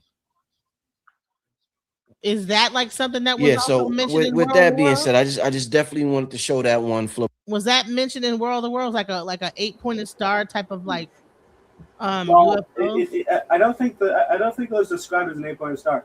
The only craft that we ever see like in action are the cylinders when they crash down. But there is like a mention of a flying machine, but I don't think we see it as an 8-pointed star. Because my initial question was, are all these UAPs really astral projected bodies in deep meditation? Now, you know, your dad was like, no, but I said, well, okay, because he doesn't believe in astral projection. But I'm like, you know, I don't know. Let's go. I was like, well, it could be though, but never mind. Yeah, like I said, a lot of people are going through different emotions. You've been in this for a while. Yeah, over 30 years. You showing off now. You showing off now. Okay. What's your thoughts on this recent release? I think what they're doing is a slow rollout of old things that are some valid, some reverse engineered technology that has been used by our our government officials. You have to realize we have had tons of footage, and I don't know if you remember back in the days, there used to be this site called MUFON where you could report your findings. So if you saw a UFO, if you saw something abnormal, if you saw something that you can identify, you could contact this hotline or go to this website and basically give the details of whatever you witnessed. That was MUFON. That was one of our that was one of the ways that the government was able to capture what people were seeing, sometimes unbeknownst to them. Now, what I will say is 150, to my understanding, 150 of those files are redacted, meaning that they haven't released everything. They're giving you like little bits and pieces of information. And remember, a lot of the footage that is really of the actual extraterrestrials, of actual beings, of the Norman Brogram picture that was in the Pentagon on the walls, we still have yet to see them release that, with a big black man with a turban who looks very like a Moor or someone who we would perceive to be Moorish, right? So even though we're seeing a rollout of information and Trump has said that he's going to release all the files, there's still a lot of edited and things that are hidden that are not being released. And I think it's to kind of slow roll information in, because as I've said to you, Rich, we have beings that are on site. And I actually think the gentleman who came many years ago that the government was most concerned about, which was Simeon Toko, which many of you know was witnessed to be a being that was, many people compare him to Jesus, saying that this was, I think he was in Africa at the time when he came, and he was able to do many different supernatural. Have you heard of Simeon Toko? I'm back. And what the hell is this woman talking about? No, hold on. Have you heard of Simeon Toko? Have I seen him? Have you heard of him? Is there a video? Well, let's hear what the story is. I don't know. No, because she over here flapping gums about shit she don't have no evidence for. That's the problem. I think. See, we got to pay attention to key words. I believe they said none of that is admissible in the court of law. Objection. I'm filing a motion. So they did that. So hold on. They actually. I'm filing a motion in lemony to remove this black woman from freaking daggone pumping daggone schizotypal madness into our people. Like, shut up, woman. Habeas corpus. Show me the body. Where is he? Let me talk. Hold on. I'm uploading the video. She's just gonna sit over here and flap her jowls for another 5 minutes about shit she can't prove. Prove what? Okay, well, hold on. I'm uploading the video. Let's go into it. Let's get it. No. Hold on. While she let's acts. He had telepathy. He was using telekinesis. He was able to use these abilities, and he was a very loving soul. And when the government got wind of it, they procured this entity, this being, and they attempted to assassinate him. And when they did so, they figured that they would get rid of the problem of a black. I have to say that. I like to say melanated, but for everyone to understand, this is a brown extraterrestrial. This is a melanated being that looks like our people in the United States. But you can. All right. So I found Show me the money. All right. Okay. All right. Here we go. It is genuinely recounted by witnesses that Simeon Toko appeared before people in an apparitional body and in dream states while he was physically alive. At least one witness who was hired to kill him said he personally killed this man, quite professionally, as a hired killer, and saw him alive again a few days later. Others still living at the time of this writing said that they saw Toko physically slaughtered and watched him bring himself back to life before their astonished eyes. There is a very large body of evidence, of which only a little has yet been recorded or written down from eyewitnesses. This is the story of the man who single-handedly gave defeat to the Belgian. Objection! Now Simeon Toko or Simo Toko. Go ahead. What the hell was that? Well, I didn't. You didn't even let me finish the whole thing. He was going to break it down. Is that supposed to be evidence? Well, no. This was the story of that. It was going to break down the story of the Simeon. You know what goose in the story is? Remember when I talked about my ice cream truck? Like, there's part truths in it, right? But I embellished a little bit when I talked about sliding over the hood of a moving car, right? Okay. This is gassing us. See, we have to be careful, yo. Y'all know what schizotypal does? Schizotypal, you look like you can actually talk and function like you are, you know what I'm saying, not mentally ill. However, it's people who have schizotypal disorder have amazing imaginations, right? Not that imaginations are great are bad. We should have imaginations, but these people actually believe that their imaginations are real.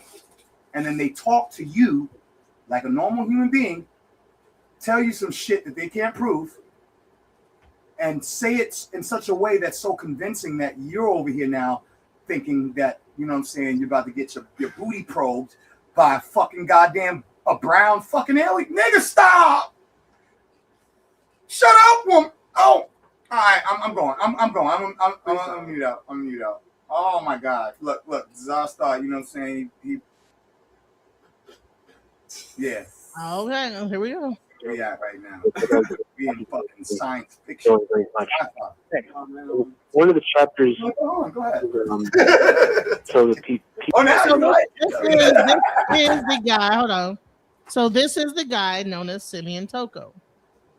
So this is a real person that they're saying that they believe was the Black Jesus alien creature that they. So this is a real story of a real person that they have pictures of that they're saying at one point was an alien. He came back together. And no! No! Just no! How about no? How about no? Okay. Well, I'm just saying, is you're saying now we gotta believe it. Well, I'm not because he's not gonna believe now it. we gotta believe it. No, it's just that you're saying that they're that show us That's images not of the evidence. That's but not no. You're saying it. No, the evidence is it's a picture of a random nigga that they're putting a story to without no evidence to support the story. Wait, what is he showing picture? Wait, what is that? A alien head? What are we?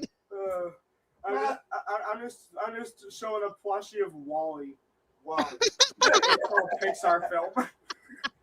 Yeah, because we in Pixar land now. We in Pixar land now. Okay, all right. So listen, stop yelling so I can tell the story of Simeon Toko real quick for people that don't know about him. Simeon Toko for a minute. For those that aren't aware who this gentleman is, this guy actually displayed actual powers and abilities, all right? The Cabal made several attempts on Simeon Toko's life and were unsuccessful executing him.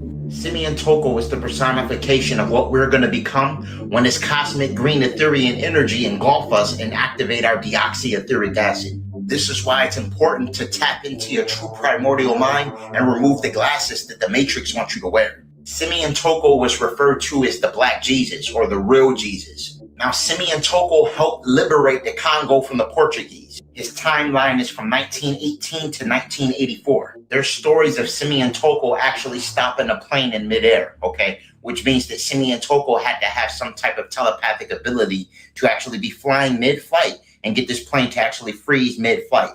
And Simeon Toko actually did this. Simeon Toko was a miracle worker. They knew he was a miracle worker. And when they caught wind of Simeon Toko, their objective was to come over there and assassinate him. They made several attempts to hurt Simeon Toko, but couldn't hurt him, okay? Simeon Toko literally would regenerate. And at one point, they also chopped Simeon Toko up, right? His body up, scattered his body in different parts, and Simeon Toko still regenerated. When Simeon Toko regenerated, they start yelling, Eo Deus, which means he is God. Stories also indicate that Simeon Toko summoned muscle-bound angels, okay, that appeared in the Congo, and these beings were throwing tanks. Now, Simeon Toko's objective was to actually get the Cabal to realize the treacherous and tumultuous ways, their cynical ways, and what they were doing, all right? And that they were actually going on a path towards destruction. But they wasn't hearing Simeon Toko. So what Simeon Toko told them in his conclusion, he told them, okay, I see I don't understand what I'm saying, but many will return just like me. That's what Simeon Toko told them. And that's the time that's now. I mean, so that's what she's talking about, that story. I mean, no. There's no evidence of that. He's just putting a freaking a picture up of a random nigga and telling a story that you don't have no verifiable freaking daggone supporting freaking daggone information about. But then you go, well, hold on. But then going to ignore Haile Selassie over in freaking daggone Ethiopia, who actually has genealogy to Jesus. Somehow this nigga is Space Jesus. Come on, right, B. so, That's hold on. Come on, B. Like, no. So I looked up, did Simeon Toko actually exist? That doesn't mean that he was an alien or Jesus. He was a real person, an But it doesn't Angolan mean that religious leader born in 1918. Objection. Wait, why aliens and Jesus at the same time? They're saying aliens and Jesus at the same time, like dude. And none of this, he could have been a real person. Okay. Fuck does that have to do with fucking him being an alien Jesus? Well, who knows? Can we prove that he did all of these magical things? We can't even prove that Jesus did it, but somehow they give you an old picture of a random nigga and we gonna believe it. I'm done. I'm done with black folks sometimes, bro. Why are we talking about? All right, so here we go.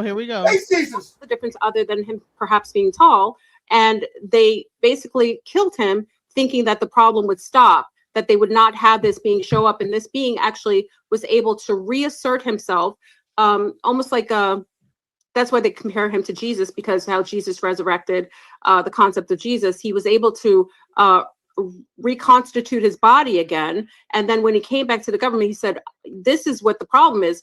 I see how you run your planet. He said, you can get rid of me now, but I will come back one day, and I will come back with many, and you can't kill all of us. So this is my personal position. I think the government is trying to get ahead of something because something is coming in. As we saw with the orbs coming in 2025 at the beginning of the year, and now we saw another reenactment of orbs coming into the out of the water, out of the oceans, out into our airspace. They're trying to get ahead of something. I'm not quite sure who and what they're trying to get ahead of, but they're slow rolling information. And I think, Rich, you already heard that they had all of these evangelistic pastors. Yeah. The government procured all these pastors to have a meeting to prepare their parishioners for the release of extraterrestrial information, because it would perhaps cause, depression, cause people to really question their faith.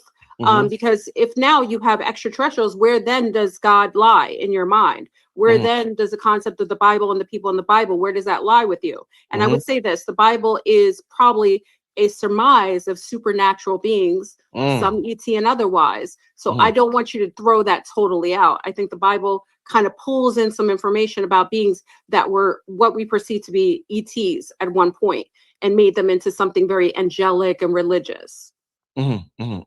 So do you think a new religion will be formed as a result of this? Like, do you think Christianity can never be the same after this release? What do you think happened with the four major religions after this? Well, I think the point of this is to collapse religion. I think it's purposefully done to collapse religion. I think, if we're to have a one world order, you can't have a multitude of different religions with different mindsets. You would want to have people unified in one belief system. So you would bring in something to captivate the entirety of the planet so that everybody can be on the same accord. So I think some of this is a bit of a psyop. And if you look at some of the footage, you know how I feel about the moon, Rich. I think I've talked about it before. I think, I'm with Dr. Delbert Blair on this. Notice I'm using that word. I believe the moon is a satellite, and the moon is used and was towed here to control the ebb and flow of the planet, and also to put women under control. All right. So before we get deeper into that, thoughts? You gotta hit mute. You're talking. Yeah, no is my thought. What's your thoughts, son? What's your thoughts? I'll let my son think for himself. I'll be honest, I was not paying attention for that part. No, they were going further into more fucking goddamn unprovable information about a dude, a picture without any verifiable sources to freaking support the argument, just going into what they call bloviating. I zoned out when they said Jesus. That's my thoughts. All right, let's go. That's why women's menses and their body and their Go into the moon. Major religions after this. I think the point of this is to collapse religion. I think it's purposely done to collapse religion. I think, if we're to have a one world order, you can't have a multitude of different religions. I'm sorry, in case y'all didn't hear it. Let's go. Oh, I'm sorry. Let's go right here. Of supernatural beings, some ET and otherwise. So Mm. I don't want you to throw that totally out. I think the Bible kind of pulls in some information about beings that were what we perceive to be ETs at one point and made them into something very angelic and religious.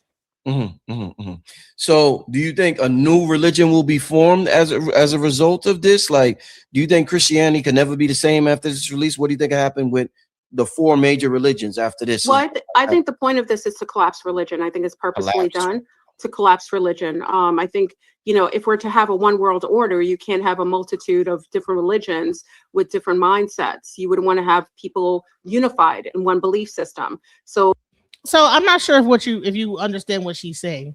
She's saying if we could prove that aliens exist, that UAPs exist, that all these things exist, and that collapses religion as a whole and our belief in religion. And so therefore, saying some basic truths along with a fucking unverifiable lie is what the devil does. Satan, the Lord, rebuke you right now in the mighty name of Yeshua HaMashiach, who ain't no fucking goddamn African dude who came out of fucking. Well, no. We've been past that. We're past that point. But she's still bloviating.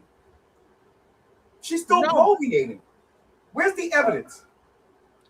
Do I just take her word for it? Because when I used to watch fucking goddamn Reading Rainbow, fucking goddamn homeboy said, "Don't take my word for it."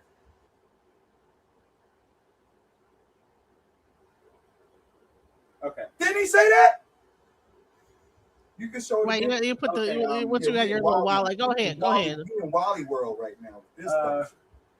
Okay, so like while I was muted, I heard my dad say something. Jesus is not riding a tripod. Sorry, he is not riding a tripod. And when I commented it, I said fighting machine because that's what they're calling the book. Please, just no. Can we not put Jesus inside the cockpit of a fighting machine? We're just like she's just going. Let's not put Jesus inside the cockpit of the sun. That's schizotypal disorder. She's schizo. Okay. Well, there we go. Let's hear the rest of it because she actually gets into other stuff. Let's So go. you would bring in something to captivate the entirety of the planet so that everybody can be on the same accord. So I think some of this is a bit of a psyop. And if you look at some of the footage, you know how I feel about the moon, Rich. I think I've talked about it before. I think, I'm with Dr. Delbert Blair on this. Notice I'm using that word. I believe the moon is a satellite and the moon is used and was towed here to control the ebb and flow of the planet and also to put women under control. That's why women's menses and their body and their water, because we have a higher constitution of water in our body, is controlled by the moon. So I believe the moon is a towed satellite that controls people and it puts people under mind control. I do not believe that they had a moon landing. And we've seen plenty of the films of them doing central casting, filming themselves with a set on the moon. I know it hurts everyone when I say this because a lot of people, especially of a certain age, if you were young, I wasn't born yet, but 1969, I know many people, was a big deal to them. And to collapse that system of belief that they believe that their country had a great feat of landing on a moon, I call cap on that. That isn't true. So when I'm seeing footage released of UFOs in the sky on the moon, it's cap because I already know that was a psyop. So I also know that whatever is being shown is I need her to shut up. Just pass me your wall. Your Wally? Yeah, because we need things to hug right now. Because this is sad. You see my face?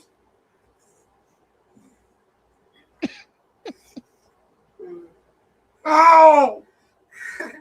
This is why we losing. This is why we losing. Because of y'all niggas. What is she?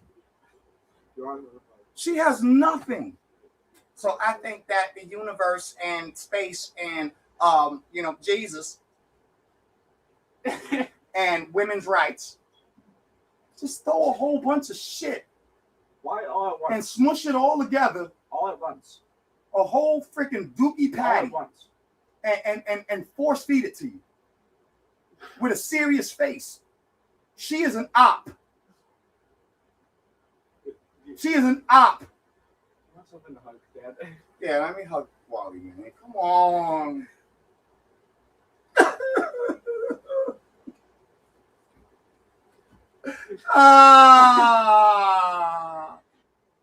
Niggas. We're talking about disclosure, y'all. Niggas.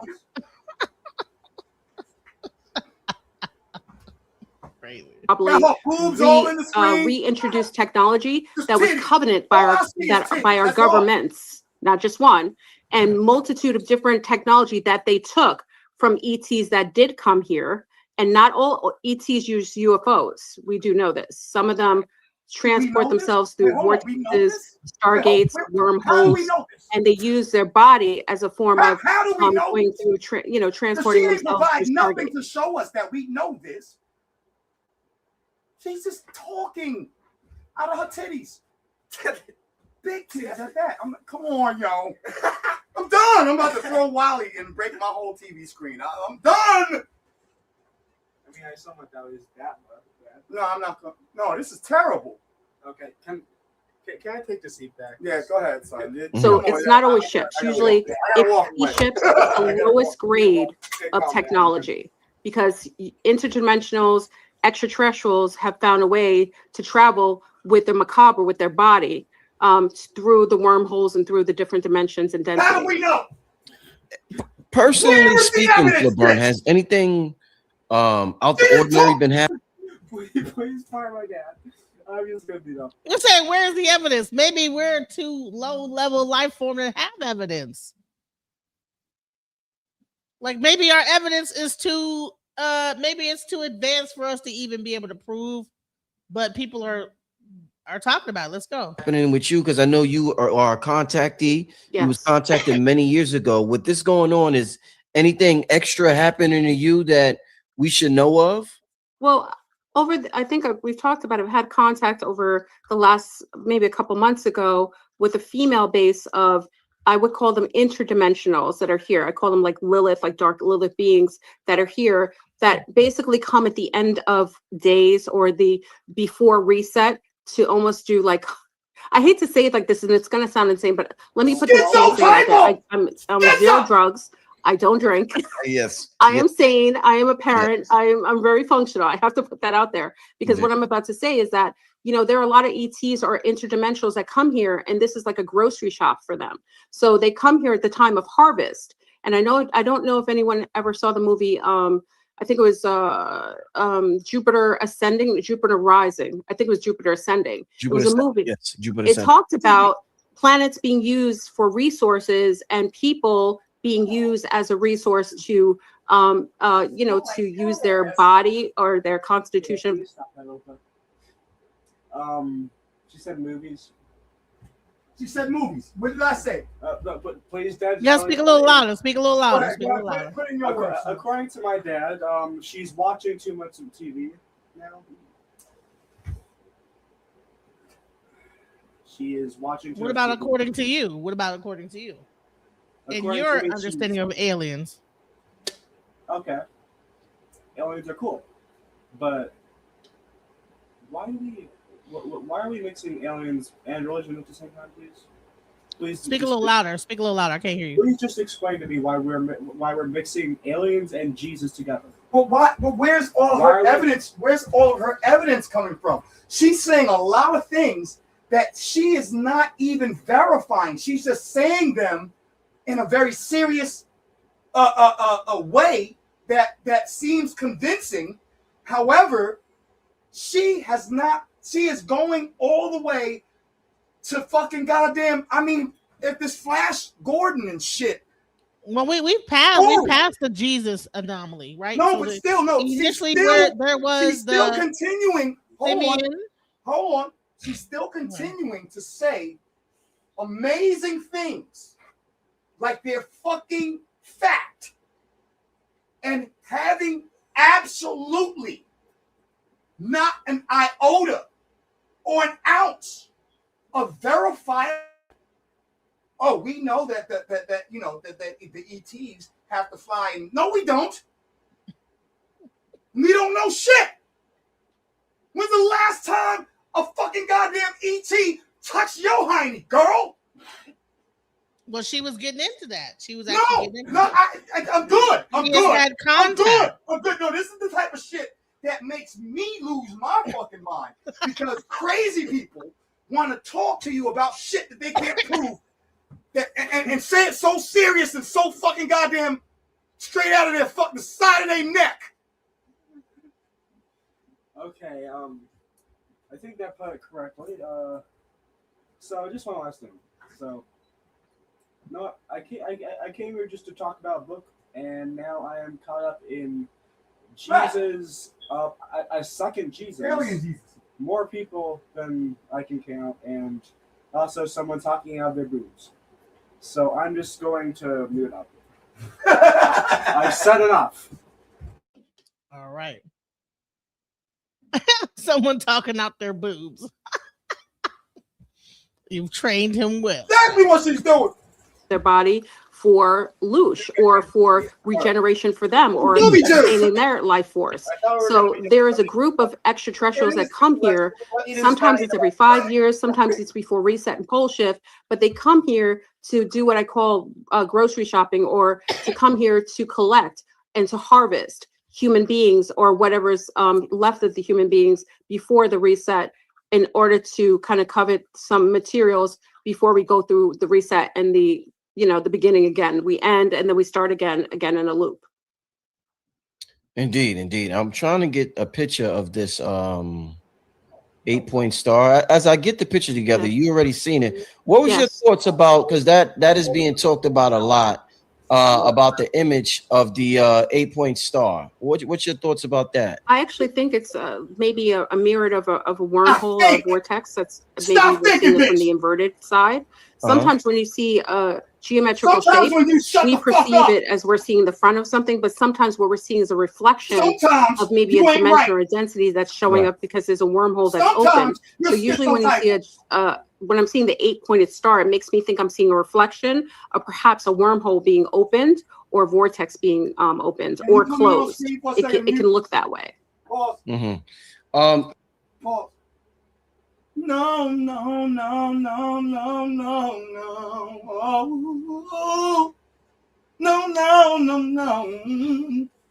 Now she don't deserve to be called out of her name. No, I'm gonna say a that. bonus name. Right, but she don't listen. We not gonna be calling women And BITCs. No.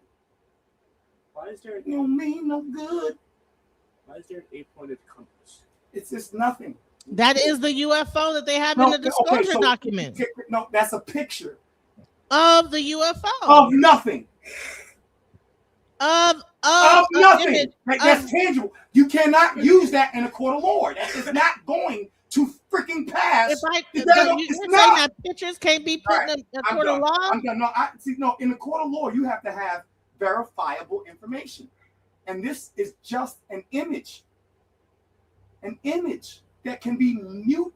We are in a late age of, even back in the day, going back to when the TVs were created, people were able to freaking daggone do things to your eyes. It's called sleight of the hand in magic. So Sleight of hand. A person could literally hold a coin, make it disappear, and then pull it out of his ear. Was that real? But here's the question: when the government puts out this picture, this is trash. The government, wait. See, you keep on bringing up the government when we already know. I need y'all all to go and take a look at a video called the Century of the Self. The Century of the Self. This is a propaganda machine that they talk about, going all the way back to Sigmund Freud and how they began to create propaganda tools to self. It's not self, self. SELF, the century of the self. And when America began to use the television and images to manipulate the population into beliefs and encouraging beliefs that would be detrimental to our society's ability to unify against the daggone 1%. We are always being fed false information so that we will be separated. Now, y'all go and watch the video of here's Wally, because I need to hug something. My son said I need to hug something. Go and watch X-Files. X-Files, I think it's season 6, the last season, episode 11. It might be the other way around. It might be season 11, episode 6. And it discusses propaganda and the reason why we are fed so much false information to keep all of us from having what she just called religion, which I just simply say is a hive mind. And we should have a hive mind. At some point on this planet, as human beings, we should come to some mutual agreement and understanding on how we're going to continue to survive and live and cohabitate together. That is what bees do without effort. Look up the X-Files. I think it's episode 11, season 11, episode 6. When it talks about it, the name of it is Mr. They. Look up the episode of X-Files called Mr. They. They are they, right? Oh, they say, and they said, and the government, they told us. They are the ones, they is a freaking daggone, it's ambiguous. Because they could be anybody. It could be even her being they. Sitting over here talking about flabbergasting us with things that have no verifiable evidence, or can actually affect the benefit of our lives and our children's lives and our generations to come. What does this do to help us besides make us all schizotype? I'm done. I'm done with this. This is why you got to bring me in to have conversations like love and things that, you know what I'm saying? Like, I can rip. My son is trying to snatch me. He's going to put the cape on me like freaking James Brown. I'm about to walk up the stage. I'm good. I'm done. But no, there's a reason why I bring you on these conversations, though, because so I can be Scully. I'm not Mulder on this one. No, it's okay. You can I don't believe. I don't believe in that. But no, that's good. I don't like to talk. I don't like to talk in a wind tunnel. So it's okay to be Scully. It's okay to be Scully. Go ahead. Anyways, ladies and gentlemen, this means that it's all one big match. Just to sum up that long monologue you just had. Let the one big magic. Hurry, step right on in. Can't afford to pass it by. Guaranteed to make you die. It's supposed to cry, make you cry. Online, a lot of speculation. People are saying it comes from the Superman movie. Some people saying it's the Ishtar star.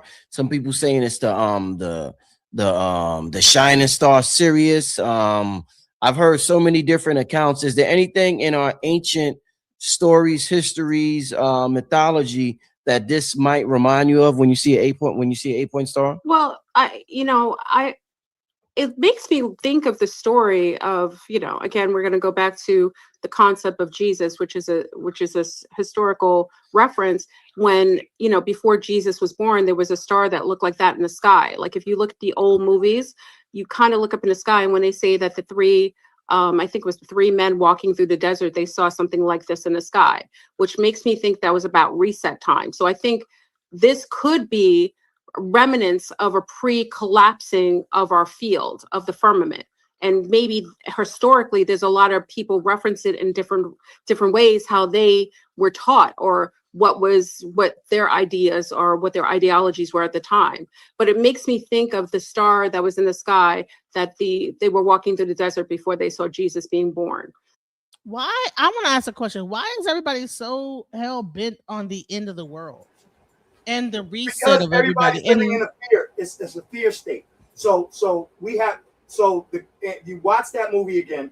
You go back and watch. It's like 4 freaking daggone episodes, or 4 you know what I'm saying, a 4 series documentary about propaganda. Fear is one of the most powerful controlling tools in a human. Fear will save your life. Fear will also cause you to die if you don't know. You know what I'm saying? What you're fearing is real or not, right?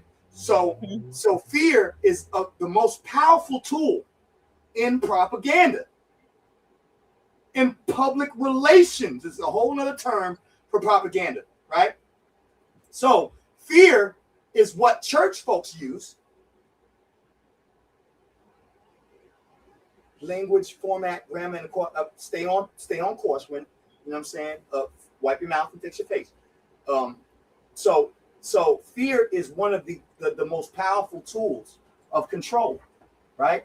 And we get that with fear tactics in church, and you're going to hell if you don't do this, and so fear runs how people manipulate. You know what I'm saying? If they can make you fearful of something, they can control you. And so yes, end times, aliens, anything that the Great Reset. That's all that this is really talking about. What they're trying. Yeah, but she's already fed into it, because she's over here flapping gums about things that she cannot support. She can't support it, but she's talking about it from an absolute perspective, as if it is verifiable facts, and she has nothing but them Yidam bombs. The yams. You know, I just remember that in stories when I was younger. So I think it's a reflection of either a gate opening or closing, but a reflection of it. Right. Somebody said the Bethlehem star. Is that the story? Yes. Thank you. Yeah, Yes. Bethlehem. Yep. Yeah. Yep. Just I remember the stories as a young girl, and I remember seeing it, and it looked very much like that. Right. Indeed. Do you think the quality of the pictures, do you think the more they release it, the quality is going to get better, or do you think this? That's another question I have to ask. I mean, you guys have been looking at UFOs for this long. I mean, this much technology, and y'all pictures are still grainy and looking crazy like this.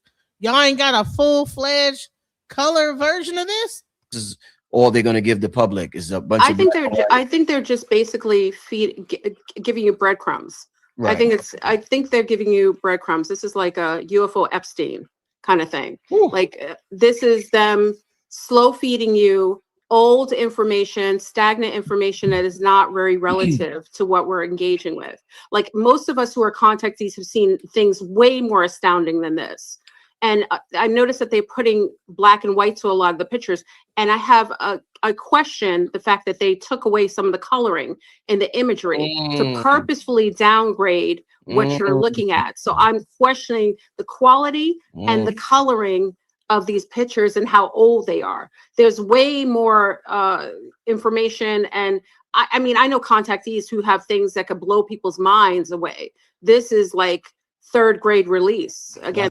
And I would say this is that if there are people that are contactees of UFOs, why don't they ever have pictures of the thing? Why is it always grainy like this, like looking like that? Like why? Right, because they think it looks more realistic. They think that they can convince you with something that looks grainy, just something that you really can't even like. I can do that with AI now. I can make something like that with AI. And you won't even be able to tell that it's not a fucking, excuse my language, a video from daggone a 19 freaking daggone 40 something. Right. I would also like to say that just a second ago I muted for the sake of everyone here's souls. My dad is very broken up about this. So I'm hurt. I'm gonna meet up again, and we're gonna just. I'm gonna scream my head off while the mic is off. That's what I'm gonna do. I'm sorry, I'm screaming your head out the whole time. Scream my head off. This is UFO Epstein 2.0. Wow. Wow. See, this is why we got you up here, Flebrun. Does any of your contactees or yourself, or do you know anybody who does remote viewing? There's quite a few. What happens with remote viewers, and unfortunately, for some of our most astounding remote viewers who come from the sector of the super soldiers, I think many of you know we lost James Rink, who just transitioned. We lost Renetta. These were some major remote viewers that could have been purposefully taken out at a time where it would have been really important and pertinent for us to have their information right now. So, but from what I understand is that even with remote viewing, the governments have a way and I've talked about this before when I attempted to do a remote viewing of Kanye West at the time he was missing. I didn't realize that when you remote view, there are psychic people that are, whether they're human or not. So when you go into the field, you get your destination, you go to it, but there are psychic people or cops that see you in your etheric body, and they can kick you out. They can throw you out, or they can block you. So even if we have people that are really, really skilled, which I talked about, some of the people, also Wilcock is also missing. I have a concept of the missing scientists. I actually think, big up to the Zombies, we were on discussing this. I don't think everyone was terminated. I actually think they were extracted. I think you have that many people talking about, 0-point technology, gravity, zero gravity. We have Wilcock, who is from the hub of the UFOs, from ancient aliens to Gaia, who's a really pinnacle point in our community, especially my community, UFO community.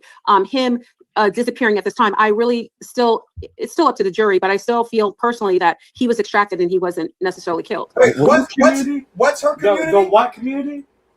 The what? There are remote viewers that are psychics that actually are able to remote view in a different situation. What community? What's the name of the community she just said? The community she's in? What community? Let me go back. Gaia is a part of her community. Are psychic people that are, whether they're human or not. So when you go into the field, you get your destination, you go to it, but there are psychic people or cops that see you in your etheric body, and they can kick you out. They can throw you out, or they can block you. So even if we have people that are really, really skilled, which I talked about, some of the people, also Wilcock is also missing. I have a concept of the missing scientists. I actually think, big up to the Zombies, we were on discussing this. I don't think everyone was. I'm losing fucking. Oh my God. I'm losing freaking daggone. I'm losing IQ points right now. The Zombies. So, all right, let's go. I actually think they were extracted. I think you have that many people talking about, 0-point technology, gravity. Are you aware of the scientists that have gone missing? Hold on. Here's a question. Go ahead. Why did I just say that? Say it again, Zion. Go ahead, say it. What did I gain from saying that? What did I gain? Yeah, like, what did I learn today? That niggas are fucking just out of their fucking minds. Why is she just get to the point? Can she just get to the point? She keeps on going into depth about things that she cannot verifiably prove as if they're fact, and that's the crazy part. She's talking about, oh my God, yo. I literally, I'm about to freaking daggone lose a fucking damn. Oh, they're watching the world. My blood pressure just went up. Please destroy. This is crazy. Monica, I know you didn't sit there and listen to all of that. I did. I'm going to pray for you. It was interesting to me. I'm like, wow, there's like people that believe that there are psychics. Interesting. I'm like, there's people that believe. You're interested in somebody saying a whole bunch of nothing. This is not the first person that have said that this exists. So there's a whole bunch of people who lie. But do you know the CIA has done an entire The CIA ain't give you no information. Yeah, the Central is all on their files on their website. So I gotta believe everything the CIA says, or should not? Should not. But what determines a fact? What determines a fact? You being able to verify it. Well, just saying, the CIA I have never physically CIA can say anything to you. Right, but aren't they a research agency that like? No, not you can research how much they've lied to us too. Okay. Well, listen, I listen. Everything is up for discussion here on this page. Dude, don't get mad about it. It's like, well, this discussion, because sometimes we have discussions and then those discussions can further cause instability in our community. Like there's certain discussions that we should have, certain discussions that we need to just leave alone because what we don't want to do. Wait, why are we talking about researchers? She ain't no researcher. Well, no, but the she's a lady who says she's a part of a community that believes in Gaia. Didn't you just call this? No, she didn't say Gaia. African deity. Wait. Where's say Gaia? Gaia's Greek. She didn't say Gaia. She said. Yes, she did. Yes, she did. Let me. Zero gravity. We have Wilcock, who is from the hub of the UFOs, from ancient aliens to Gaia, who's a really pinnacle point in our community, especially my community, the UFO community. Him disappearing at this time. The ancient aliens and Gaia. Stop. You said she didn't say it. So I guess you didn't hear my her. bad. All right, so you're right. All right, so ancient She aliens. said it's important to her community. Listen. Which means her community believes in Gaia. No, stop. So Ancient Aliens is a TV show. Gaia is a website. So she means Gaia, the website. Ancient Aliens, a TV show, and the person that came up missing, the scientist, is known as. Still a whole. The Gaia is a freaking web page full of pseudo. Never mind. I'm not going there. Pseudoscience. The moment I heard something, I saw something about. But yeah, she's talking about the science. But no, she's talking about the science. No, she's saying the scientist that came up missing is from Gaia and Ancient Aliens documentary. Oh, the dude with the wild hair. Yeah, he came up missing. It's still up to the jury, but I still feel personally that he was extracted and he wasn't necessarily killed. What do you mean by extracted? Could you explain what you mean? I have a feeling that before we're about to have a release, and you got to look at timing. We got to use our critical thinking. Why before release? A week before release, full information is admissible. Hold on, though. All right. So what? All right. What is she talking about right here? Nothing. Wait, but no. Goddamn thing. But hold on. He asked her about the missing scientists that have come up missing. He asked her, "What do you think happened to those scientists?" And she is giving what she thinks about what might have happened. Thinks, but with no verifiable information. Right, but he asked her what she thinks. So well, I would bet what I think. If I'm watching a video about what she thinks, evidence. Because I don't think without evidence. Why are we using just these considerations of? Why are we using terms that don't immediately explain what she thought? What does extracted mean? She could have just said snatched if it meant that. Yeah, well, she probably thinks they're extracted me. All right, the reason why she's using extracted is that all right, snatch means they might be killed. Extracted means they're still alive. Hold on, they're still alive, but put somewhere to where they can't be in front of everybody talking whatever scientific or whatever the hell shit they talk about. Let's go. The biggest pinnacle, most popular person in that community is taken out. Mm-hmm. I think not all the time are they killed. Sometimes they're procured for putting them in dark ops operations where they can work from secret space programs. They can work for the government. They could have been working for the government anyway, and we didn't know. And they're being extracted right before pertinent information is about to be released. So perhaps they can't rebuke it or talk against it. I actually think that many of these scientists and Wilcock could have been extracted and taken. Perhaps. So he asked her what happened to Wilcock, right? Really well-known scientist from Gaia and the Ancient Aliens. If you've seen the documentary Ancient Aliens and Gaia website, he has a show on there. He came up missing. They're trying to figure out what happened to him. That's what the story is. Let's go. Okay, well, I do have a question. What does she mean by dark operations? All right, so there is a such thing in the CIA where they have this thing called dark ops, right? And that's where they people will come up missing. And you might be working for the government, but you are considered deceased, but you're working for the government in a facility. I mean, I don't know if this exists or not. She's a dark op. She's a dark op. She is a dark op. Because she's over here feeding y'all some fucking bullshit. So you don't believe that all those and things talking out of her chest, all out her boobs, with no fucking goddamn fact that's going to help us deal with fucking goddamn our circumstances. We going right back into Jim Crow because of this dumb shit. I'm tired of niggas. Well, listen, I got a show coming up in like, I'm gonna do like 10 more minutes of this, and I got a show coming up in 5. I'm sorry. But it's okay. I'm sorry. We're gonna do a part 2 of this because I really a part 2. I'm gonna do a part 2. You're ready for part 2. I don't think we need. We didn't get to finish it. We didn't get to finish it. Let's go. In these secret space programs to keep them before we're about to have bigger events, so that they're not out here whistleblowing and disclosing things that aren't real or telling you what is real. You know that what you was talking about with the somebody just made me think about it when they said dream moderators, when he was talking about these psychics that can spot your etheric body. That has happened to me so many times when I was younger in my dreams, where I go somewhere in my dreams and it's like when somebody spots me, they chase me away. They're like, hey, you, and they're like, come over here, like I'm running from the police, and I'm like, oh shit, what did I do? But they're like cops, yeah. So it has happened. I mean, so many times. That means you're powerful, though. If they're chasing you, that means you were able to go places. Oh no, they be chasing that, yeah. Well, remember who we are when you were little.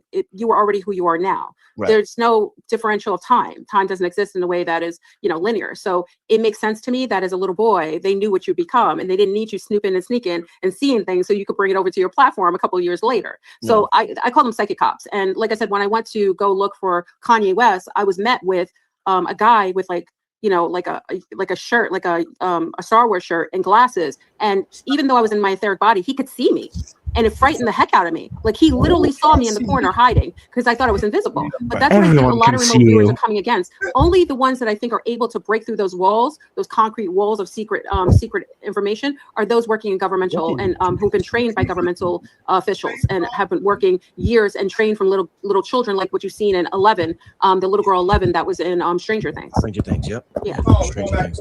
No, definitely. And I think that yeah, this is a great conversation. Is this microphone working? And I'm glad that this is my voice just becoming more crazy loud normalized, right this now? type of conversation, whether it's remote viewing or astral projection or ETs or whatever. I think it's very important.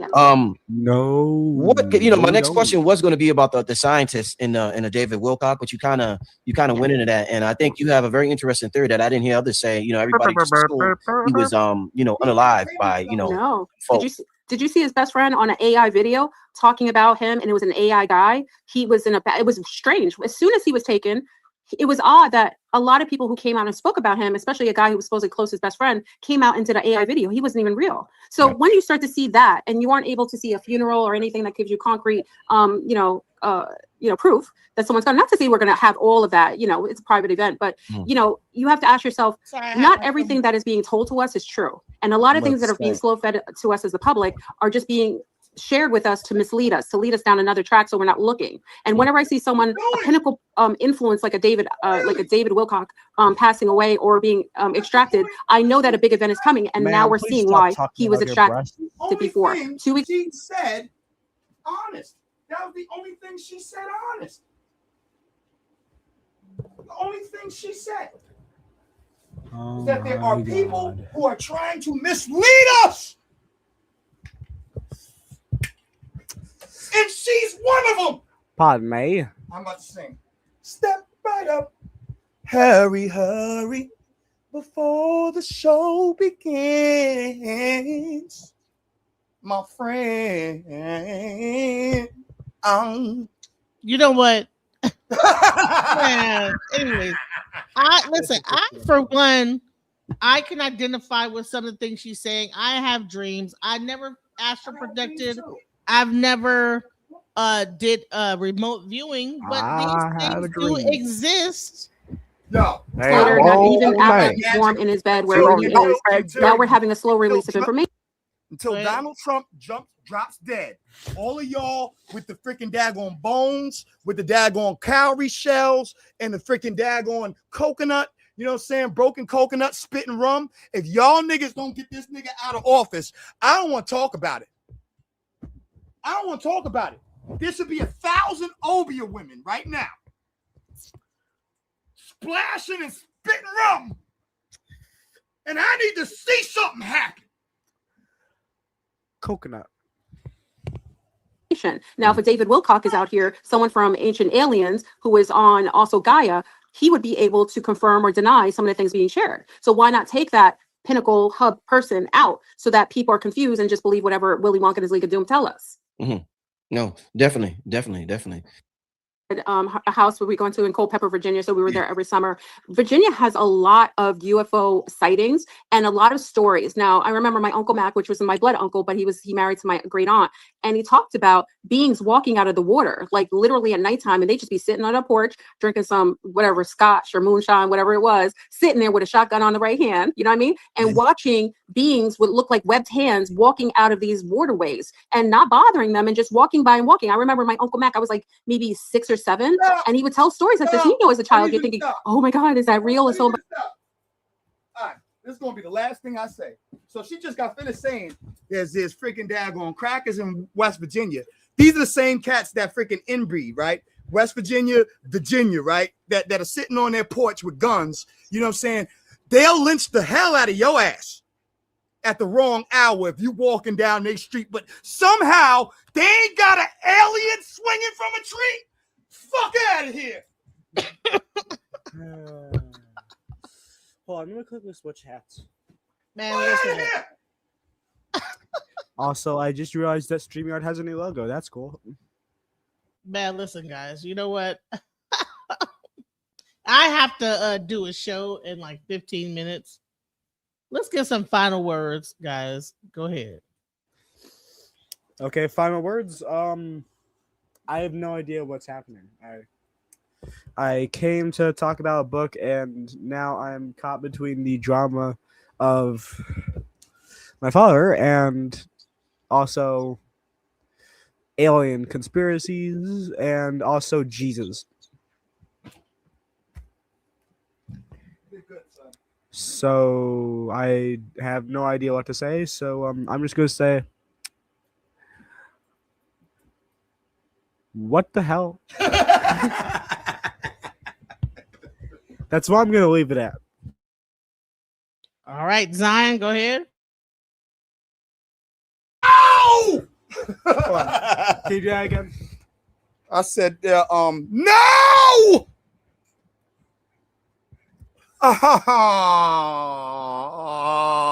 Yo, where's that with that video of the dad that was crying and shit over his son? You need to put that up. I'm crying right now. Where's that little clip that you have?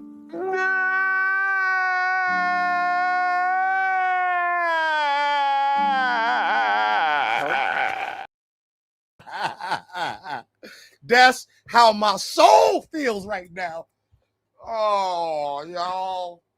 And there's people sitting around eating this shit up. Like, yeah, she know what she talking about. She ain't said shit. She ain't said nothing that she can verify. I can say, we as a people, we need to come together because, the CIA has evidence about how divine we are. And I can tell you that I think that, and none of it has any substance. It's me flapping and bloviating and trying to be sincere about it so that you'll believe it. She is the dark op. Those are the type of people in our community that we need to leave alone. What was that other black dude who freaking daggone got beat up by the white dude about the Bible? I forget his name. You know what I'm talking about, sis? The black brother who Billy in the community. Carson. Billy Carson.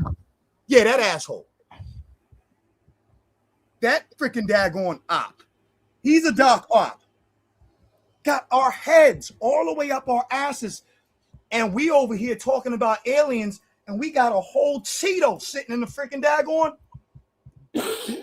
fucking everything up. I'm done. You know what I'm saying? It's a sideshow. It's a sideshow. And we are so caught up into entertainment and movies that we want to believe. Listen, I want to believe in magical aliens that are going to come down and beat up, you know what I'm saying, all of our oppressors. Please do. ASAP. I'm going to need that. But it's, you know what? Can I stand on that? Can I relax while my child, you know what I'm saying, my children grow up in a world that is literally going back 400 years right now? We have lost. And we're talking about shit that you can't prove. Like we can prove it. We have to be more. We cannot be gullible. We're gullible. Show me the money. I'm filing a habeas corpus. If I don't see no alien, I don't want to talk about it. And on that note, goodbye, love. Bye, bye, my love. Yeah. Yeah. What must I do? Come on. All right. I love you, Monica. All right. Peace, guys. Shouts out. One last word to say. Go ahead. Potato. Just when I thought I couldn't find my way out, yeah, I searched the God in me to find my way out. I know it can seem way out, but the Creator flows to and through me from way out. I'm talking way out, yeah, yeah, yeah. See, if you believe in the God in